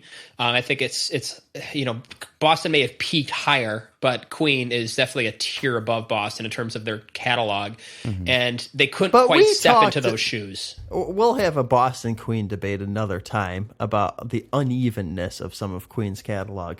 However, of all the songs, I don't feel like this is cold and calculated at all. This feels genuine. It's not. I'm not saying this is. I didn't say it was cold and calculated. I just said this is really doubling down on just those. It's like Tom has his bag of melodic tricks and he's just using it. It's like, okay, well, it's shaped like this. His melodic tricks just sold 18 million. No, I know that's why we all love them. I had to point it out because now I'm starting to notice it more than I did before. Where I'm like, where I have to point out. It's like, okay, this is a thing that you heard before, but now, okay, I'm going to take that idea. I'm just going to bend it a little like that. Yeah, it's like his shape is a square, and he keeps rotating it, and like, dude, it's still a square. Yeah, it's still there. It's Give me still a great. rhombus or something. I'm loving the square. I'm loving the. But I'm not gonna go like, holy crap, like this is like the. No, but I'll say that this song has what the others are missing when they're in the category of it's the same thing but sucks. This is an evolution. There's like an epicness to this, and I'm like surprised it wasn't bigger. Like this should have, if like Kev, you said like you wish there was like another big single. Like I feel like this should have been it. It probably should. Maybe a little. Like, you couldn't radio edit this one, and that might be why. The piano outro versus how it ends before that. Let's have a little discussion on how you think it should end. So this closing here.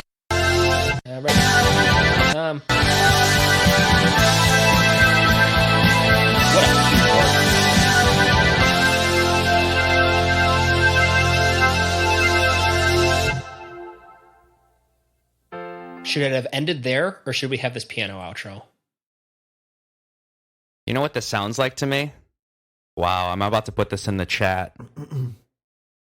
Do you want it resolved or unresolved? That's the question. Because the organ ending on the 4 just has that "man I'll never be" with a question mark, and the piano has some kind of resolution to it. I kind of like the unresolved, but I'm a contrarian, so I can see why they didn't. I wonder if you're about to say what I was about to say. What in the chat? Well, hang on. Bohemian Rhapsody or what? No. Oh, hang on. Let me find this real quick. Everywhere the wind blows, where you have that little piano kind of. Yeah. I was almost thinking like a Queensryche and someone else, and how it ends on me with a question mark. Yeah. And you almost have this introspective level here. All right, go ahead and if you could play this. So I don't know if this was an inspiration. This song would have came out. Why is Axl Rose in the chat? No, that's not. Get out of here, Axl. That's not it. Here, just I don't know how big of Zeppelin fans you guys are. Maybe pretty big. Maybe more of Chris. But do you hear any? Chris. Do you hear any similarities here at the end of this song to what you just heard from "A Man I'll Never Be"? If you just play from that timestamp, Led Zeppelin, "Over the Hills and Far." You want me to pull up the end of this one? Yeah, just like from I timed it where it. I'm not gonna pick it up yet. What's the timestamp? Where it fades out. Yeah, and then you got the. Yeah. What's the timestamp, Alex? It should be like 4:24. Okay. No, let's back it up a little. A little different. But wait for the walk down and then the resolve. Oh yeah, I know what you're talking about. It's so similar to me, but like this is one of my favorite Zepp songs right here. Yeah, that word.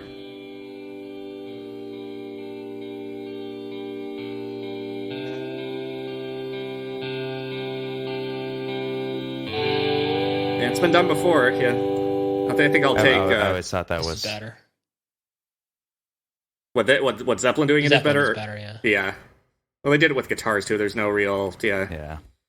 All right. So are we well, pretty much saying kill the piano at the end? No, I love it. You like the resolution? Yeah, I do. let's Kevin and I flip the probably go record. without the resolution. Yeah, Hey, let's it's a flip the small record thing. It's just over. a curious. Sure. Let's flip the record Curiosity. over to Feeling Satisfied. Why is this not playing? There we go. We're going to start this at... Where are we starting this? I'm botching this completely. 45 seconds. You know it's now or never. Take a chance on rock and roll.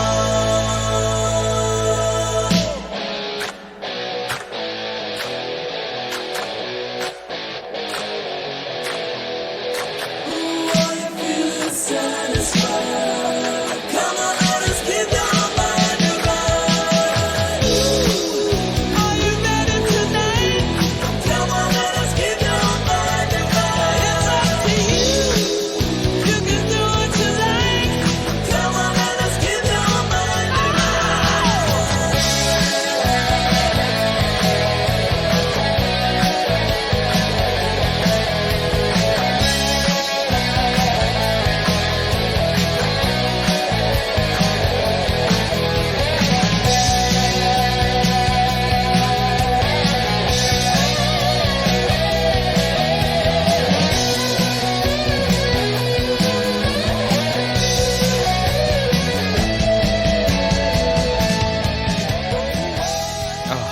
This maybe I'm going to end up in a war with Alex over this one. I like this song. It just feels a little sneaky to me. And I think Sneaky? everyone might be wondering why I dropped Pedo Bear into the chat. If you remember, it's a long time. It's an old meme. It's probably, I don't know, 2010 or something. And this song just sneaks up on you in an uncomfortable way. And I don't know if I like it. I don't know if I'm comfortable with it. Just the way it just ooh, I'm feeling satisfied. I just the way those. What a warm it just blanket. doesn't. No, Yeah, it just doesn't this- feel right. This was one of the feels two songs from the wrong. record that was that I don't remember not hearing. Yeah, this was the other big What? radio hit. Yeah, no, I'm gonna be with Alex on this one. I can't. Oh, you're I'm saying all- you agree that you like it. No, I do. Yeah, no, yeah. That's me with Mark. I can't. I don't know why it matters if it's sneaky or not. I don't. Yeah, this is. Because I wasn't expecting it. I don't know. The Oh, you claps mean- thought you were getting another more than a feeling. Do you mean more from like a lyrical perspective, like it's uncomfortable, or? Because this is. No, I think it's just from the way that it opens, making that you're gonna be. I mean, maybe that too, but just the way. I mean, it just feels like you're gonna get another What a more than a tone. feeling. And it's the way you get. Yeah, I mean, it's just that opener feeling, and then where is that? Let us give you ready. Let us give your mind a ride. Ooh, are you ready tonight? Come on, I don't know. I don't know how to describe it. It just feels sneaky. Like it feels like somebody came in the back door. You don't necessarily want him in here. Like don't know. Pedo Bear I- has entered the chat, and you're like, dude, I don't All know. I know is if I'm ever wanting to play Boston on guitar, this is the song I'm playing. This Yeah. is the song that makes me pick up the guitar and want to play along. Yeah, to the it. intro. Yeah, the intro sounds like I've heard it before too. As far as the tempo, I don't know if it was kind of like Street Fighting Man by the Stones. I don't know. It's got that just the way that Yeah, nice. the way that the Great drums song. kind of hit. Yeah, where dun, dun, dun, dun, dun, it's very kind of very interesting choice. Yeah, I don't know, sneaky. I don't know. This is. I guess Maybe it's it not gonna- doesn't help too. Brad it's- Delp and the rumors of what was going on with With me, him. it's, and I don't. I think think that's it's, more it's the snuck next in. I mean, song, it, to be if it honest has with snuck you. in, it's been living in the house of me for for as long as I can remember. It's an old friend. It's weird Yeah. it's weird that I said that like this song is the reason I pick up the guitar and play along. But honestly, as much as I love the guitar, it's like again, it's nothing super talented, but it's just infectious. Where maybe it's like the simplicity of it, and it just almost has like this heaviness to it almost, where like some of like the big chords, they're just like visceral to it, even though it's not really like a heavy hard song. It's kind of like you can almost throw it like into the rock and roll band or kind of like smoking, like mid-tier kind of thing, but there's like something more to it for me.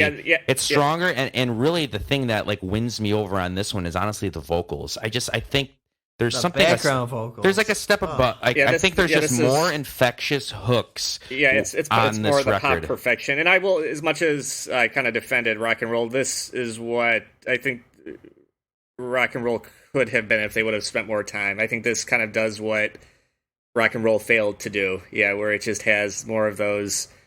Yeah, more of that. I guess just packing in the just the meat. This song, I want to hear the way this ended. Here, hang on. No, sorry, wrong song.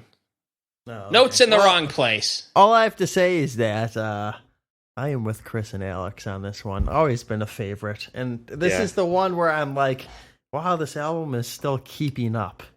Like, maybe not as strong, but I'm still pretty happy with how this is going. Yeah, this is the one where it comes on the radio and you turn it. Will you turn it it last? Yeah, I'm not sure. I don't like it. Move on then. It's just not feeling good about where we're going this here. One at 3 minutes and 40.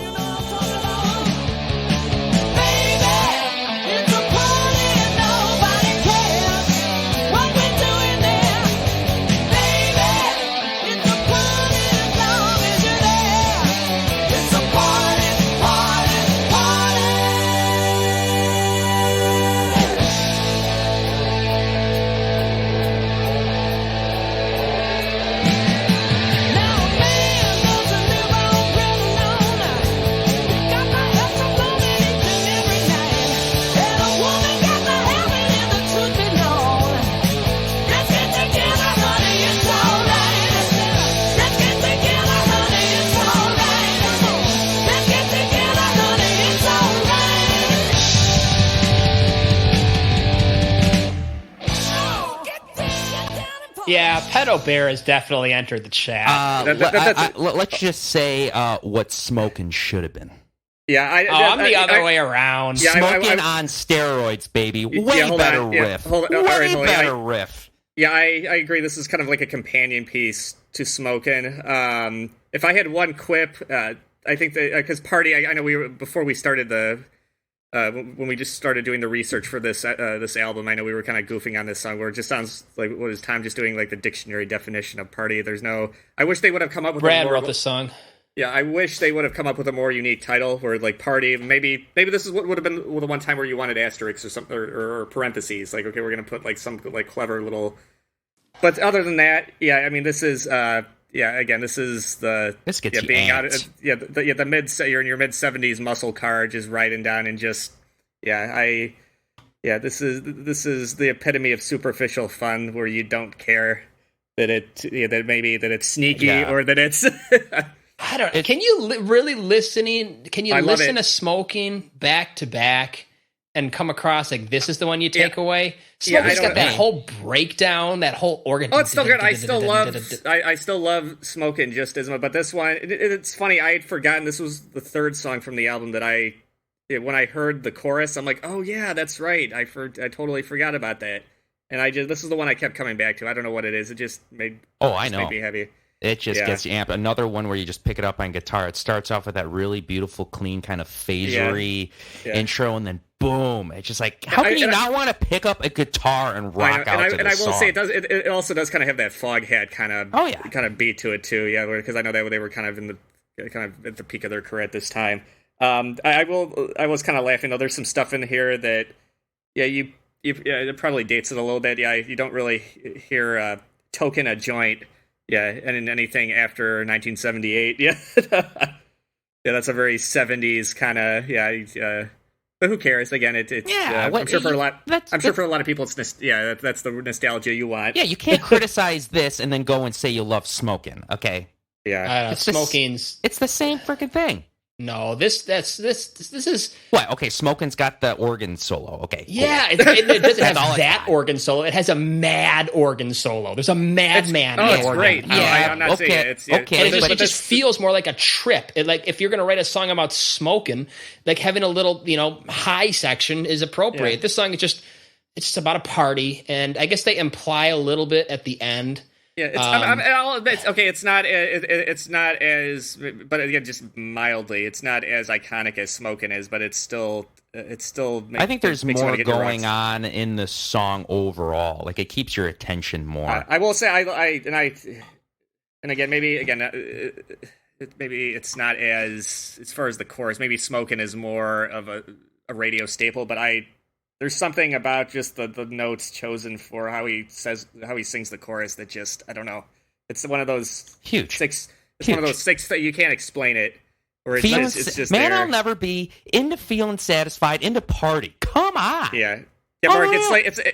It's like the more positive version of what you were saying as far as the whole sneaky thing, where that's a negative, where you can't explain why it's sneaky. Well, that's the reason why we like this song. It's the same. I don't know why. I just Like you've been caught under a spell here. Yeah, there's some there. It's like the end of this song. I want to point out this the close here. I will say the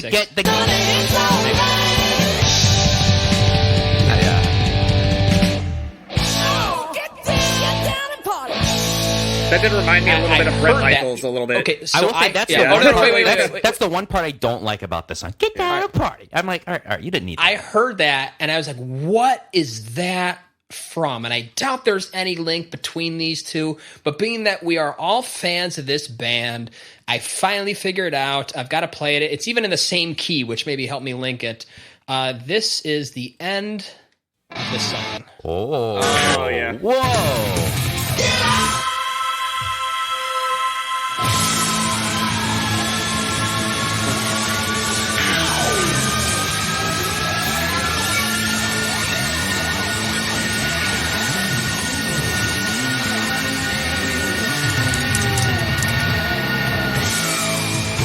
That's the end of Get Up by Van Halen. I'm sorry, I can tell you which How good party of an I'm ending going that to. was. Not the dorky Boston party where we're going to talk shop with Tom.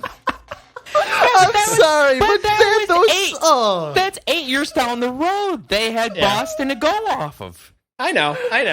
But wow, how much butt did that kick from the vocals? Jeez. Yeah, there's no denying how good that ending is. Wasn't that the one song that I got rid of too on that album?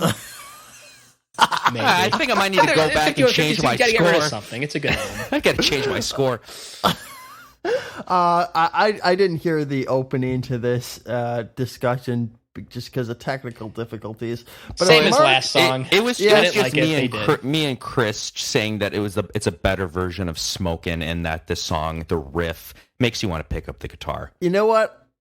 I'm not a big fan of this song. Why? Is it the lyrical content? Yes. So yes, what? it is. What, do you hate life or something? Oh, It's a part, and then it's the whole thing of like I don't know, just the whole trying to get with a girl thing is just like, it's just cringy to me. But is that And what you're going to Boston for? No. Then You're why going even for the have hooks. it? You're going for the saccharine. yeah, but this is Saccharine. almost That's where they could be better.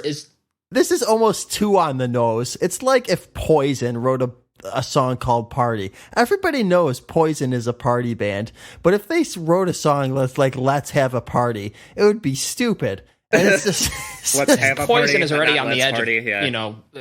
believability as it is in terms of like being a party rock band or just kind of doing it because that's what everyone else did. Yeah. I just don't find Boston to be a party rock band. No, I They think should have fun. embraced musically. the irony. Yeah, of it. this is. As I'm I said- not saying I focused on on what he was. I just liked how the flow of the song and just I Richard will- Wright I will taught agree. them how to do it. Here, You don't know what you're doing with the It's groupie. just You write when a I- song about I'm I a will British gentleman. agree. I don't know what to do with this. It's kind of a cheesy topic, and like I said, the get down and party at the end is a little lame. But musically, come on, earworms.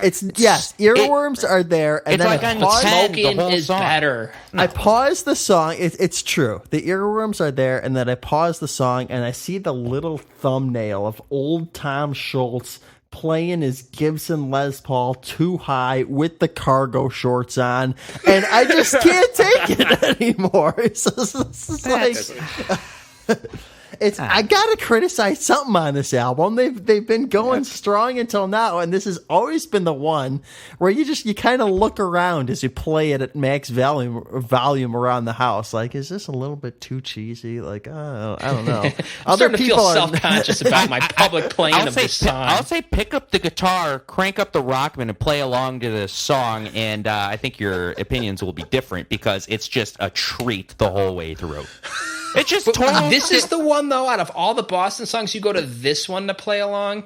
It's great. It's a fantastic guitar work the whole time. I'll have both of them, and I'll be ecstatic. You know, it's funny. Who talked about? Was that you, Mark, that mentioned it? Or was that you, Kevin, with the high Les Paul and the cargo shorts? I don't know why. Smoking. I don't know why I have this image of like Steve Howe with cargo shorts. Yeah, Steve Howe trying to write a song about partying. That's not far away from where we are. I just don't get how you necessarily defend smoking outside of the keyboard solo. Smoking is a stronger song. That's all I'm going to give it, but I'm not going to say I don't enjoy it. You even said yourself it's kind of ripping off ZZ Top. At least this one has a little bit more uniqueness. Smoking has more energy, I feel. That's because the organ solo is the centerpiece of it. Yeah. Yeah, Party's the song. When I'm driving, this is where I turn the volume up. Yeah, where it's like, okay, here we go. Brutally honest, Kevin turns it down and hope nobody's looking. Well, one thing I've turned it off because I'm feeling a little one thing I didn't say on the first episode, and I'm not even just saying this now because you're trashing the song. When I was listening to the record on my headphones, Boston LP1 all the way through, I actually dozed off during the smoking keyboard solo. I'm like, is this just a little too long? Like, there was just something about it where it's just like it kind of kept going for me. I don't know, but I'm kind of in the middle. Did the harpsichord wake you up? It might have. I don't remember. When is the answer to that question ever been yes? We're gonna have the back alley with the baseball bats now, or outside the yeah. I'm not saying this is a bad song, but this is about as thin as it gets. Well, yeah, this is about as thin as it gets. It's like that. Schlock. It's like that tracing paper where you can see the light behind it. Like, this is about as thin as it, and we're 2 songs away from A Man I'll Never Be. I will say it's one of those things where if only they changed the lyrical content, how much better it could have been. Like, yes. I think that's like the one thing you can criticize about this song is the lyrics. That is what I'm criticizing about this song. This is also back to the producer of 15 songs. Like, if your producer makes you put out 15 songs for him to listen to, like, this is like song number 14.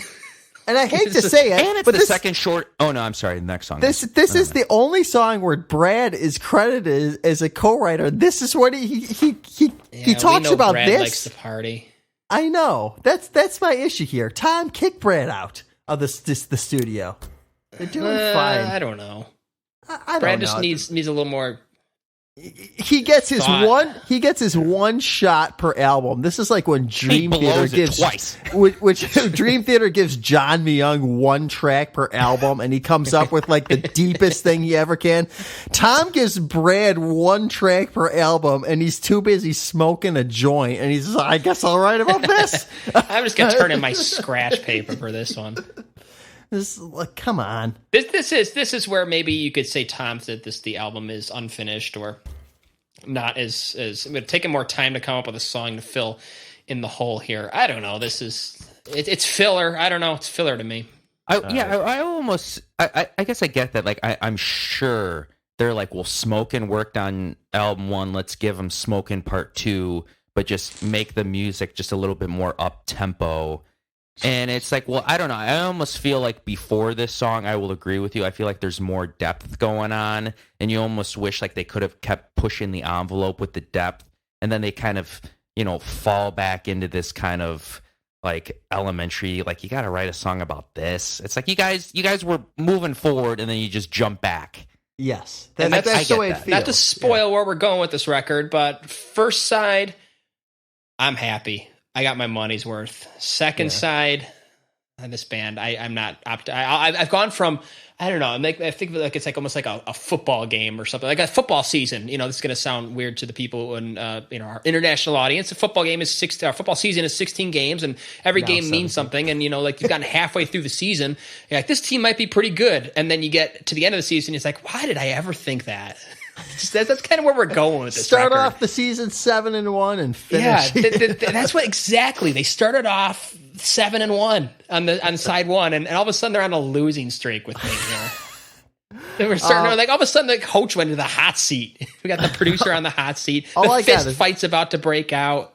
All I gotta say is that if there's a song on Third Stage that's like called 420 or something, I'm out. Yeah. I am out, and Brad can be out with it. I'll just say they tried getting a little deeper with Cooley Engines, and boy, do I hate that song. A little preview for that. That's like the one song I like off the next record, but also I only know 2 songs off of it, Yeah. so I that could got- change. Next record opens with a ballad that tells you all you need to know. Let's. Only I spent 8 years. 7 years just trying to think about what love meant. They just come out with Amanda. Let's move When a on. dork falls in love. Yeah. Takes him 8 years. Put pen to paper and figure that one out. All right. Come on, save your A material, man. Come on, let's get through This it. is again one of those cases where Tom gets to ride around in his Ferrari the way Nick does. We're just giving him some ribbing. Let's move. Yeah, Tom has the last laugh here. Let's move. Hey, I got a Maserati. There you go. Perfect. Oh, There we go. You can, you're listening, Tom. I got something going for me. I'm married, are you? And I'm putting cameras in people's bathrooms, that's for sure. We're editing this part out. Jeez, we're really digging it. Now it's getting personal. Let's just move. Used to bad news. I guess Tom he's really down in the dumps after the party. I guess that girl rejected Yeah, him. what's up with that? A party and then used to bad news. Let's move on. Starting at 1 minute and 50 seconds.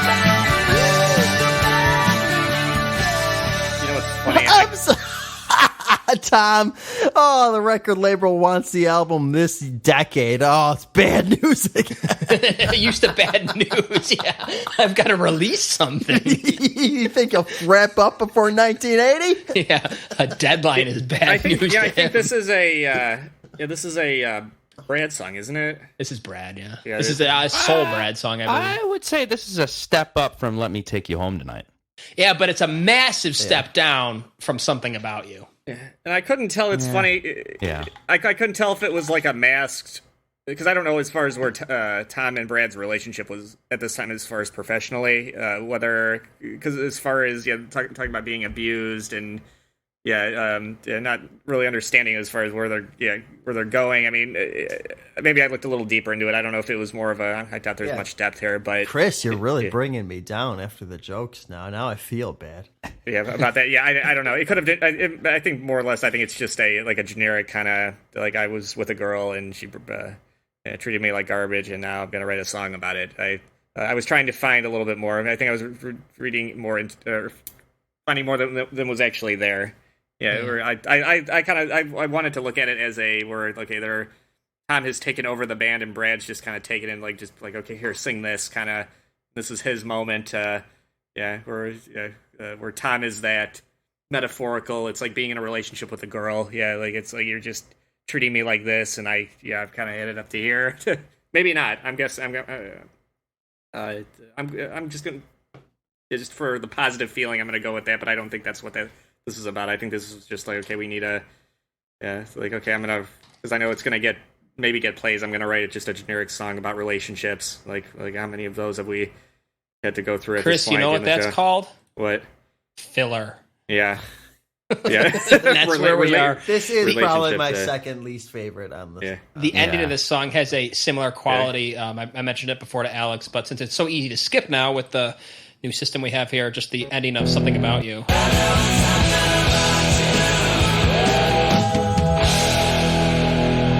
They both have that thing you do ending, the very 1950s, 60s pop song. Just that.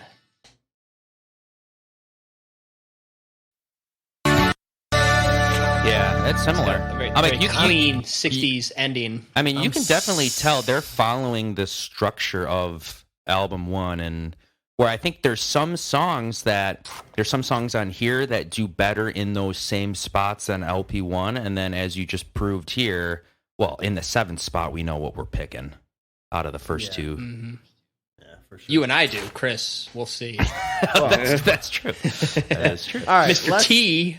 Let's close this out with "Don't Be Afraid." We will start this one and right from the top, actually. So all I need to do is hit this.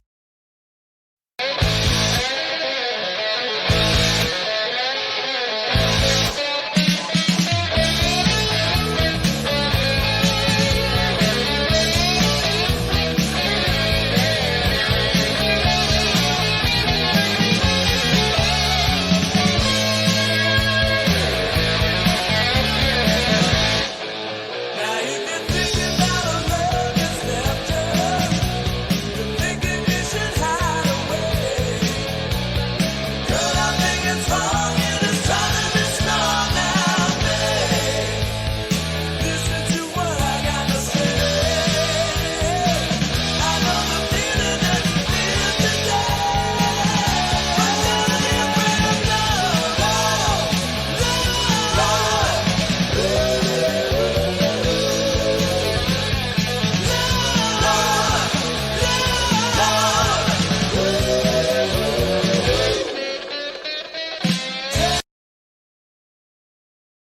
Oh, there's some masterful lyric writing right there. Love woohoo on repeat. Yeah, there we go.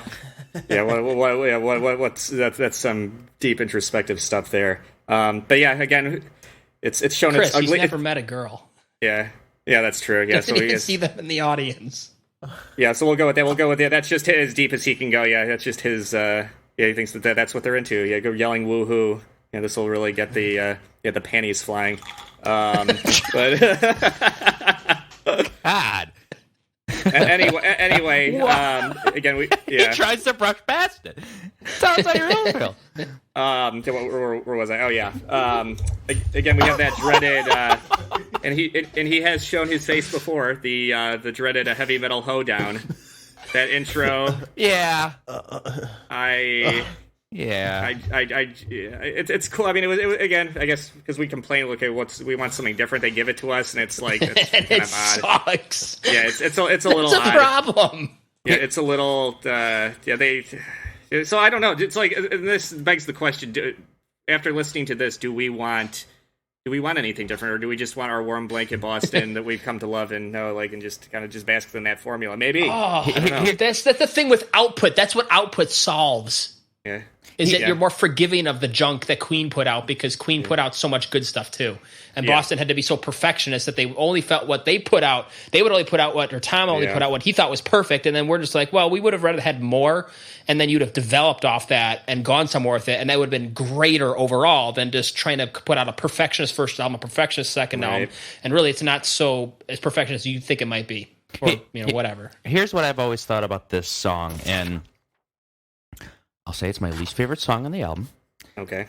And Noted.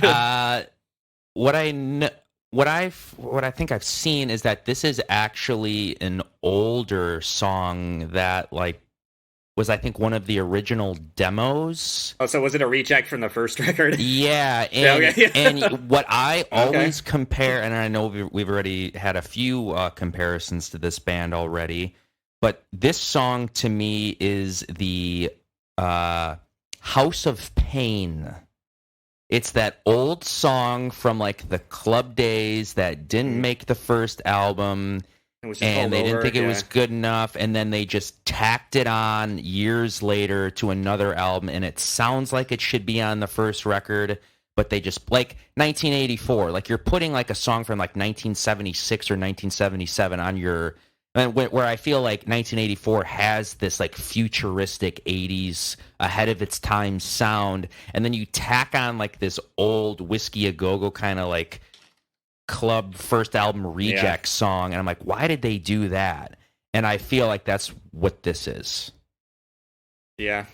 I mean, there's parts of it where it's catchy and it's an earworm, but it's like, It also has, and I'm not sure if Kirk Hammett got his inspiration from this song. At 145, that's a lot of wah for 1978. Oh, yeah, I remember that. Yeah, if you could, it's just like slamming down on it.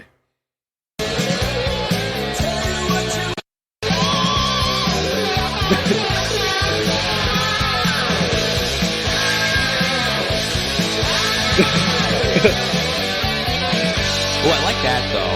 Yeah. All right, right there, I wrote, that's the only note I have for this song. 202, nuke it. Yeah. Right there. That is the woos on here are...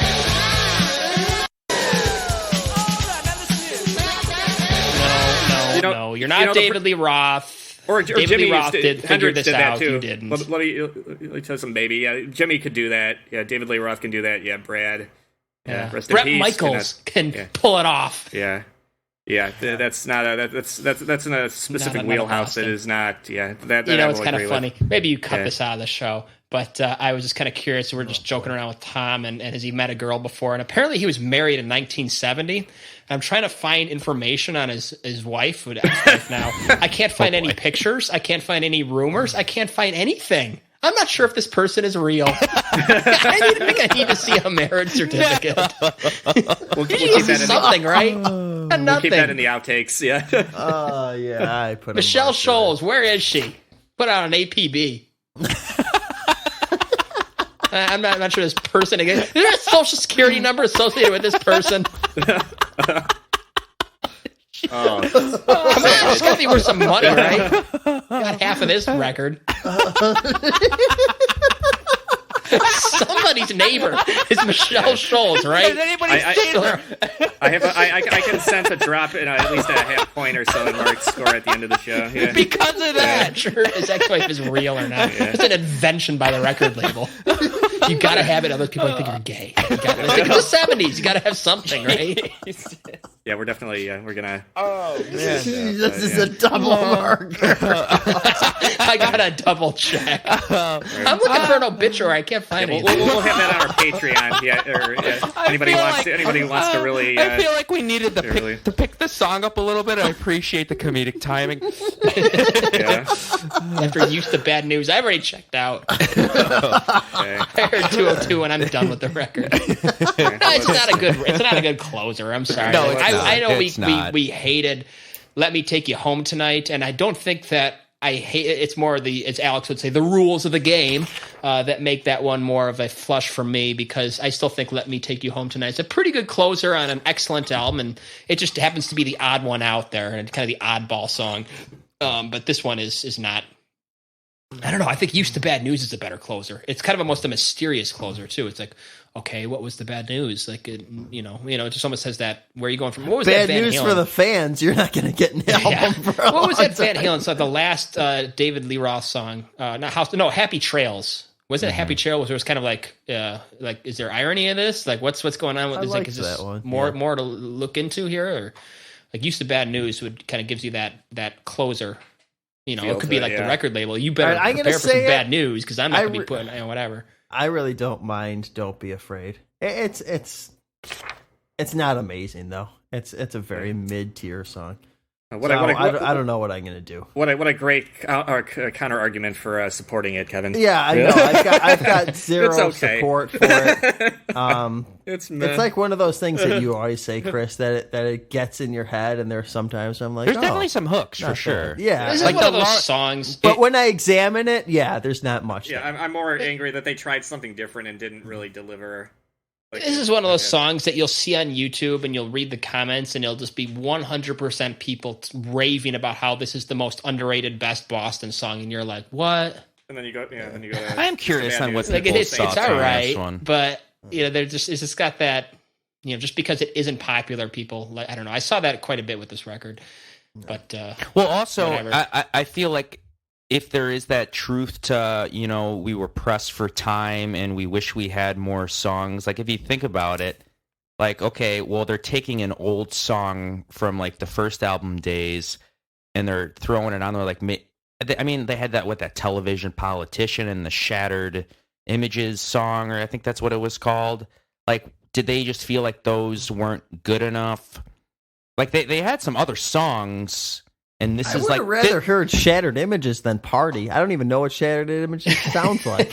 But it sounds interesting. But like, don't be afraid. It's like, okay, well, let's just say what they, and then like the Journey's not really a song in a way. So let's just so like really, there's 6 songs on Here's this the album. it's problem. almost like there's like Here's the problem. 5.5, 6 songs, and now you're like taking reject songs from album 1.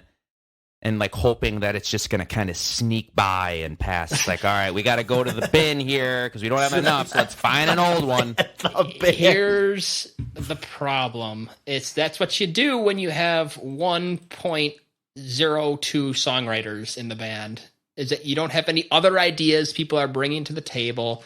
And when you have other people who might have something they've been kicking around and have been looking for an opportunity, but yes, you dominate. Like, think about John Deacon. Let's make the Queen comparison. Yeah. And you know how when there was like maybe a lull in Queen, and then John Deacon would just deliver something, you'd be like Cool Cat, and of course another one bites the dust. And it's like that's what you needed in a band. You needed somebody to come in. Yeah, I want to and hear what that's Fran has got to say. That bass maybe player. he got something to say. Apparently, he's the most talented guy in the band. Where's he at? He's obviously got plenty of energy. Yeah, he's headbanging. Apparently, he's ahead of his time. But that's what you get when you get a band.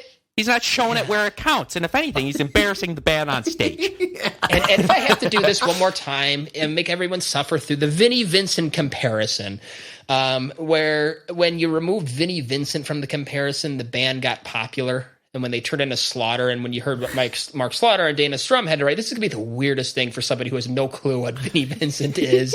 But just when you like, what would Boston without Tom Scholz sounded like? Would they have been nothing? Or would there have been something there that would have added to the overall package and made the band a little bit more interesting in the long run? Well, I'll give and you. It's about album 2 where I'm already saying this. So yeah, it's probably because there's 8 songs on here and it's a short album. This is where the John Deacons come into play, or the Dana Strums or whatever. I tell you what, the other guitar player Barry, he released a solo album in 1980. Oh with yeah, I know. Sib, Yeah, I read about Fran, no, not Fran, but Frid and Brad.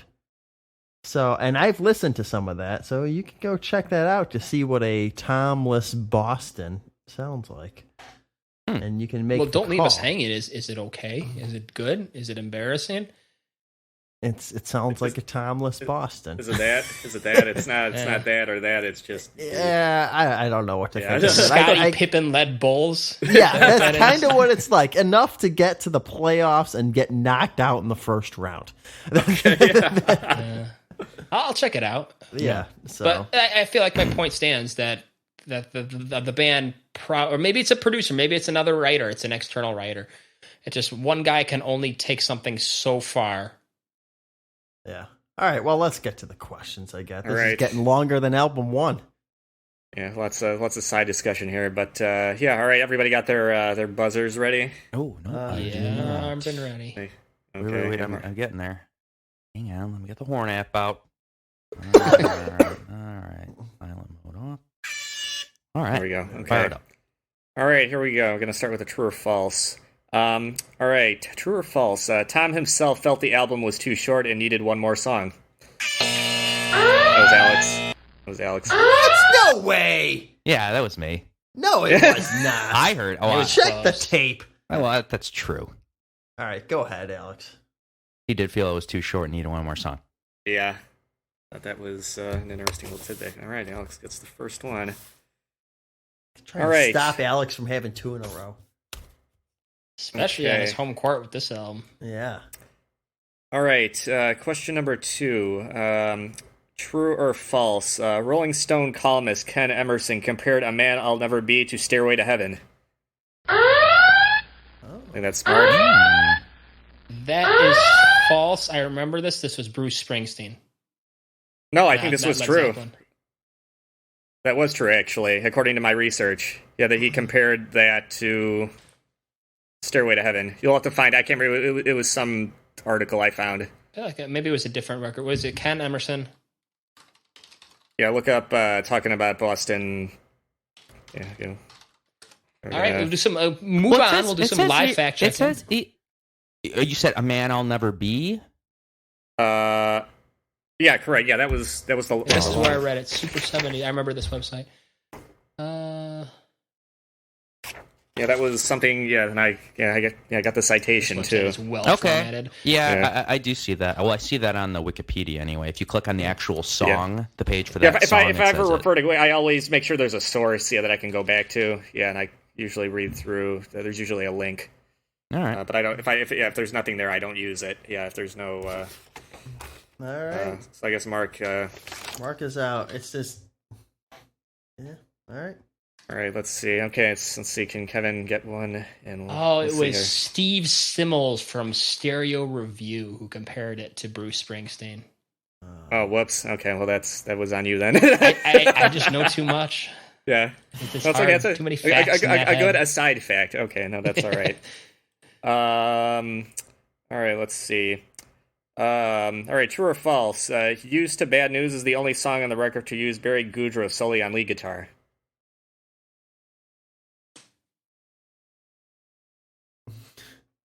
Did anybody beep it? I'm just going to go for it.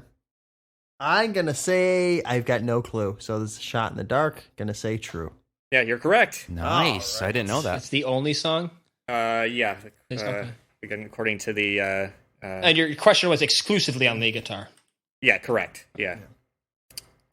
All right, let's see. All right, true or false? Give Don't Tom a much needed break on stage to go solder something. Yeah. Oh God. Some people need some drugs. Some people got a little action going on. But Tom's gonna go solder. He's all bummed out about that circuit. He can't play until he gets it figured out. He's thinking about it during the set. pulling out the manual. Yeah, there we go. Brown M&Ms? No. Get me a Weller. Rider is solder. Yeah. That one stays in. Yeah, that one was too good. But let's keep going. We have enough. I'm gonna get an angry email from him with just a No, you're copy gonna of his get. You better ex-wife's get birth lawyered certificate. up. That's what Yeah. I'm saying. You better Yeah, get I'm lawyered. gonna get a certified mail. All right, here, let's move along here. All right, true or false? "Don't Look Back" was the first song written for the album. Chris is pulling out the tough ones. That's a dangerous one. That's a very dangerous one. I see Alex reading.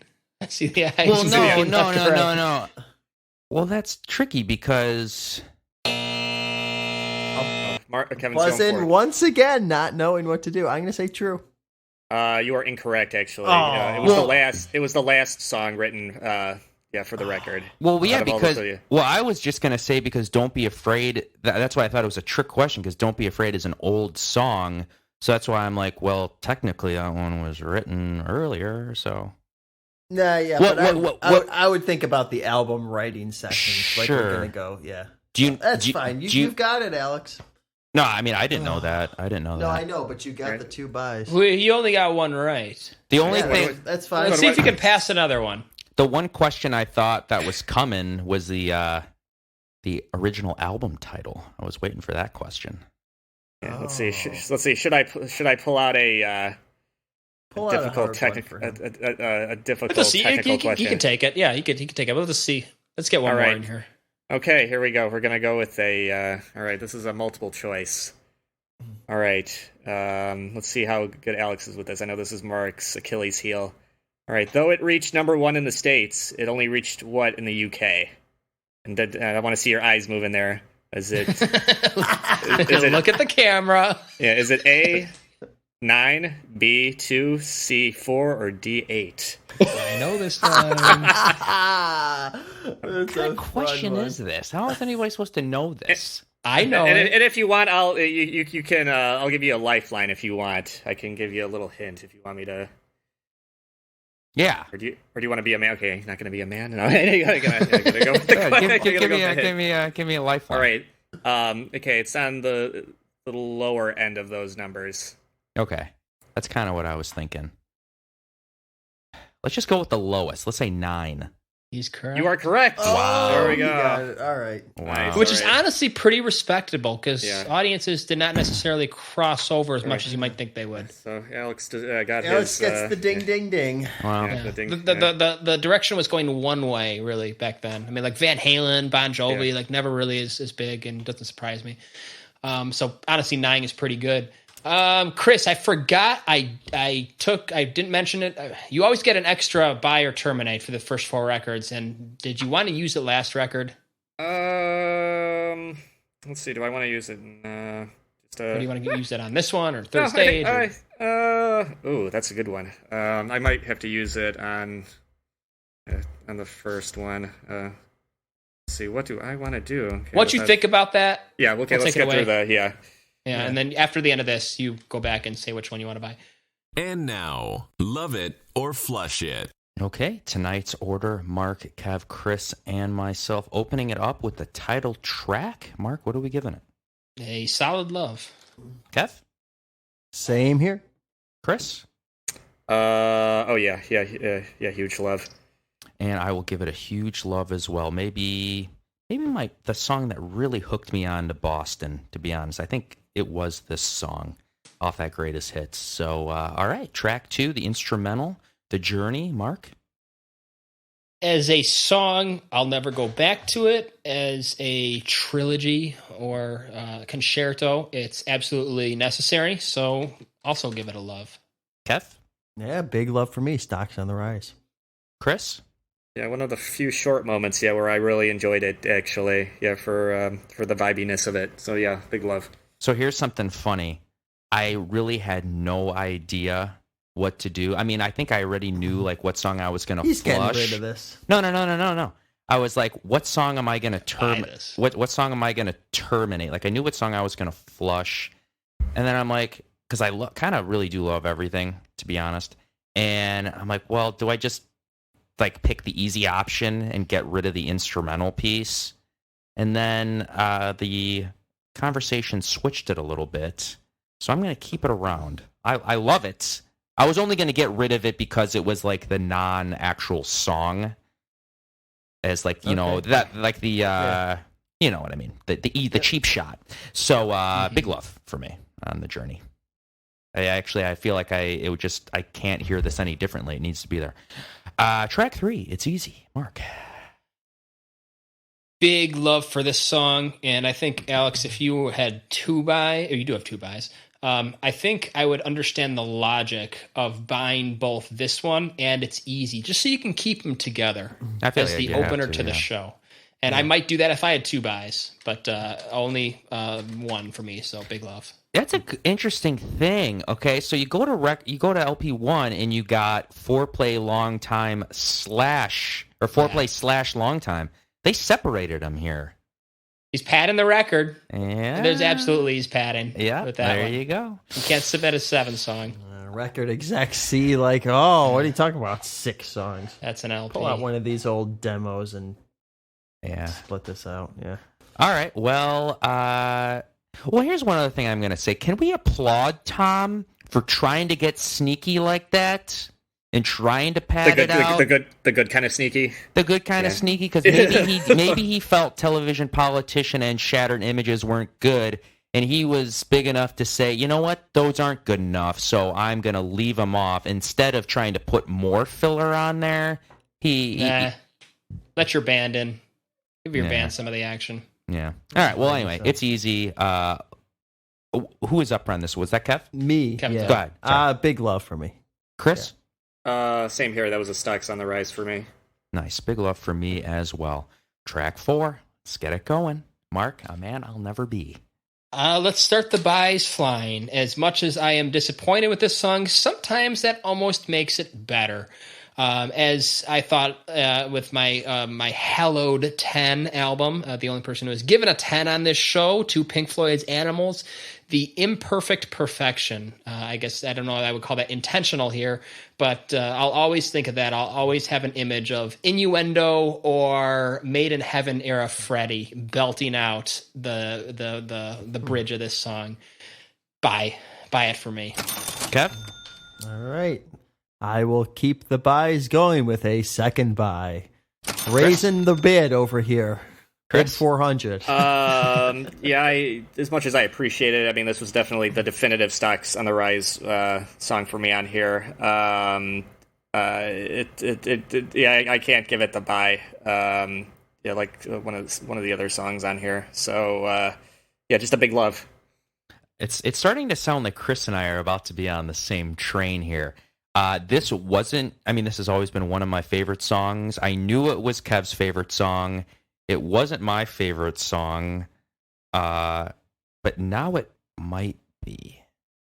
So, it's getting a buy. It wasn't the original buy, but it's even stronger after the discussion. Right. So, I'm glad I have 2 buys. Let's just say that. All right, let's move it on over. Feeling satisfied, Mark. I will say my screenplay is kind of a mess here because I'm just going to go with the playlist idea. I'm going to make the best Boston playlist instead of the screenplay because A Man I'll Never Be is not really your second act of your film. But anyway, feeling satisfied, flush it. Yikes. Oh.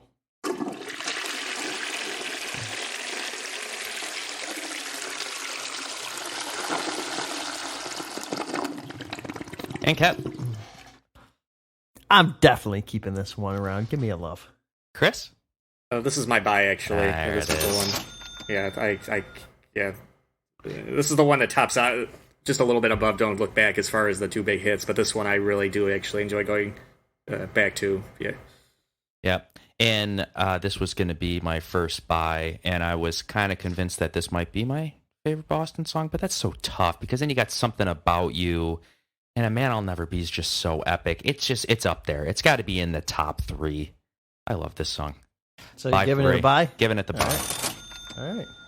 All right. Track 6, Party here. Let's see what we're doing here, Mark. The nukes are flying. We're going downhill fast.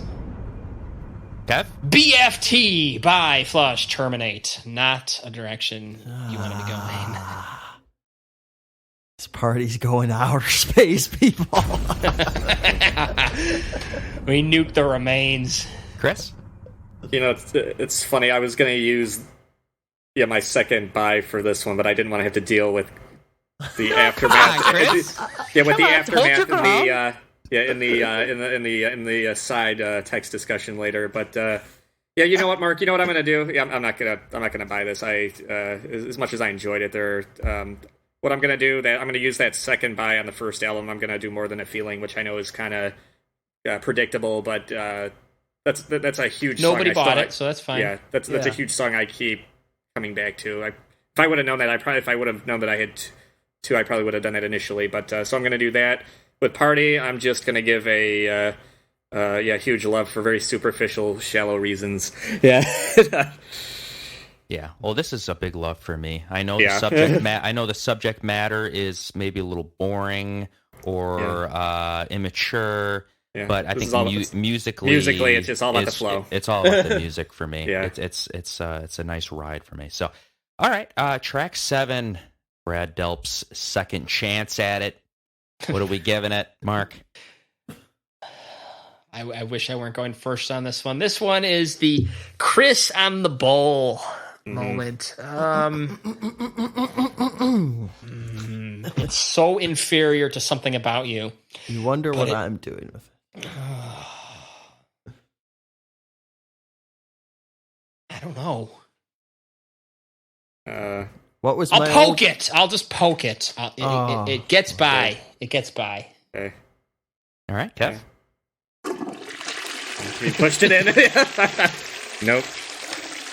It's been a He poked while it- since I've done a silent flush. Yeah, he poked it into the toilet where Mark just yeah. You can take your bad Get news and this out flush of it. here. Yeah. Chris?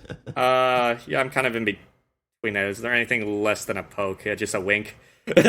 Yeah, or without Chris, a smile. mathematically, you need to be flushing and terminating. Yeah, next yeah, time. it doesn't matter. Have so- I not flushed anything? No. You have not flushed anything. Oh wow. Or terminated anything. Yeah, I guess I'll have to flush this then. Yeah. Yeah. Yeah, it was easy. I don't think I have to hate. I feel a little bit Yeah, bad about that one. when but- it was all said and done, the handle got pulled all the same. yeah. The rubber met the road. Yeah. He had no time for this one. Yeah, even though I do like this one more than Let Me Take You Home Tonight, and I still like it, part of the game, gotta flush this one, so that's what I'm doing.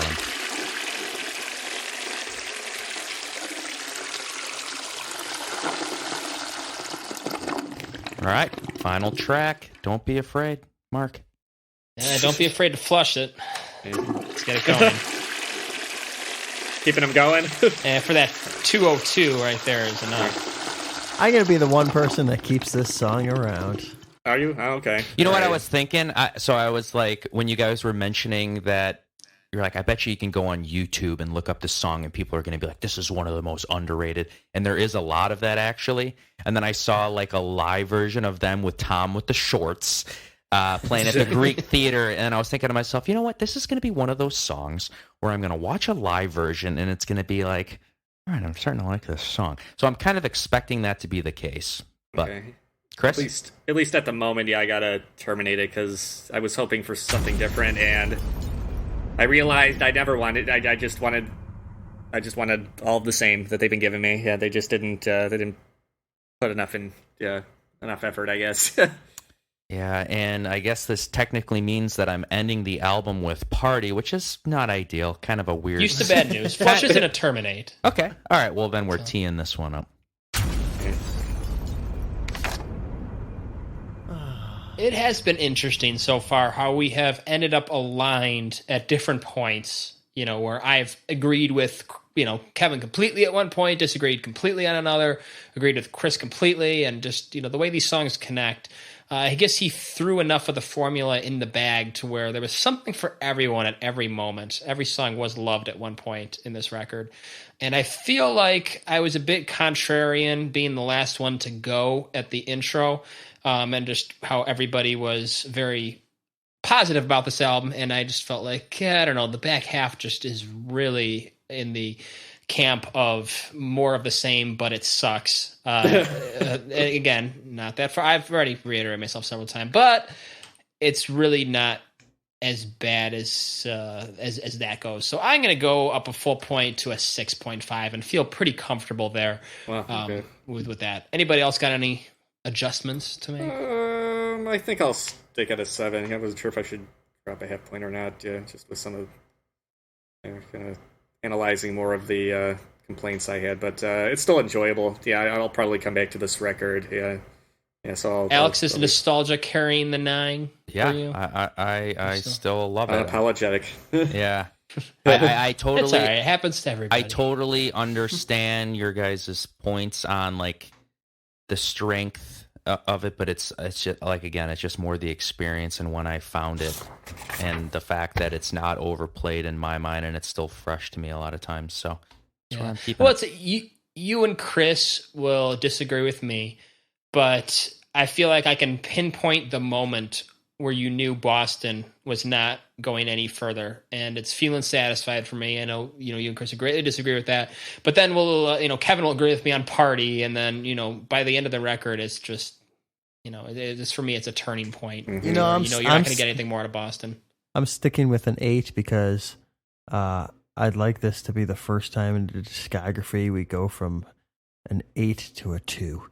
Third stage really that bad? I don't know. There's 2 songs named after woman on this one. Could you be any more typically 80s? It's about to get interesting because I feel like, okay, well, all of us have had our history with the first two records. We've discussed about our love for these first two records way before this podcast was even a thing. So we knew we were going to be aligned.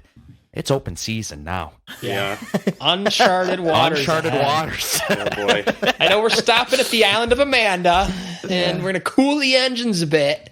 That's all I know. Yeah. I will say that is all I know. Oh, look, Fran gets his first write-in credit. We'll see. My bold statement to introduce something else from the band. We'll see how that holds up. And there's even an instrumental written by somebody else. The original drummer.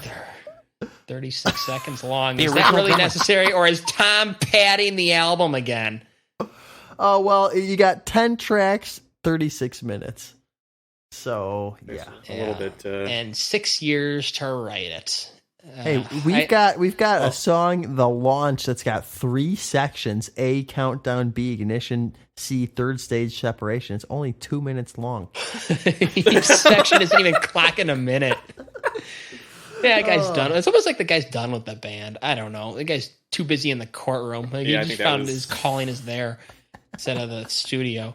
And I'll be honest though, I'm very interested. I'm looking forward to it. Let's just say, like, I already know I've gotten my disappointment out of the way, that I am not going to get an incredible, like, 80s ballad that I would love, I'm hoping a for rough that. boy or I know, but hoping- it's like I know we're not getting a rough boy. Yeah, Like, this we're is gonna not be getting a grasping ZZ for Top rough straws album. boy. On these Yeah. on these next 4 records, am I going to find a deep cut and be like, you know what? I'm glad I listened to this.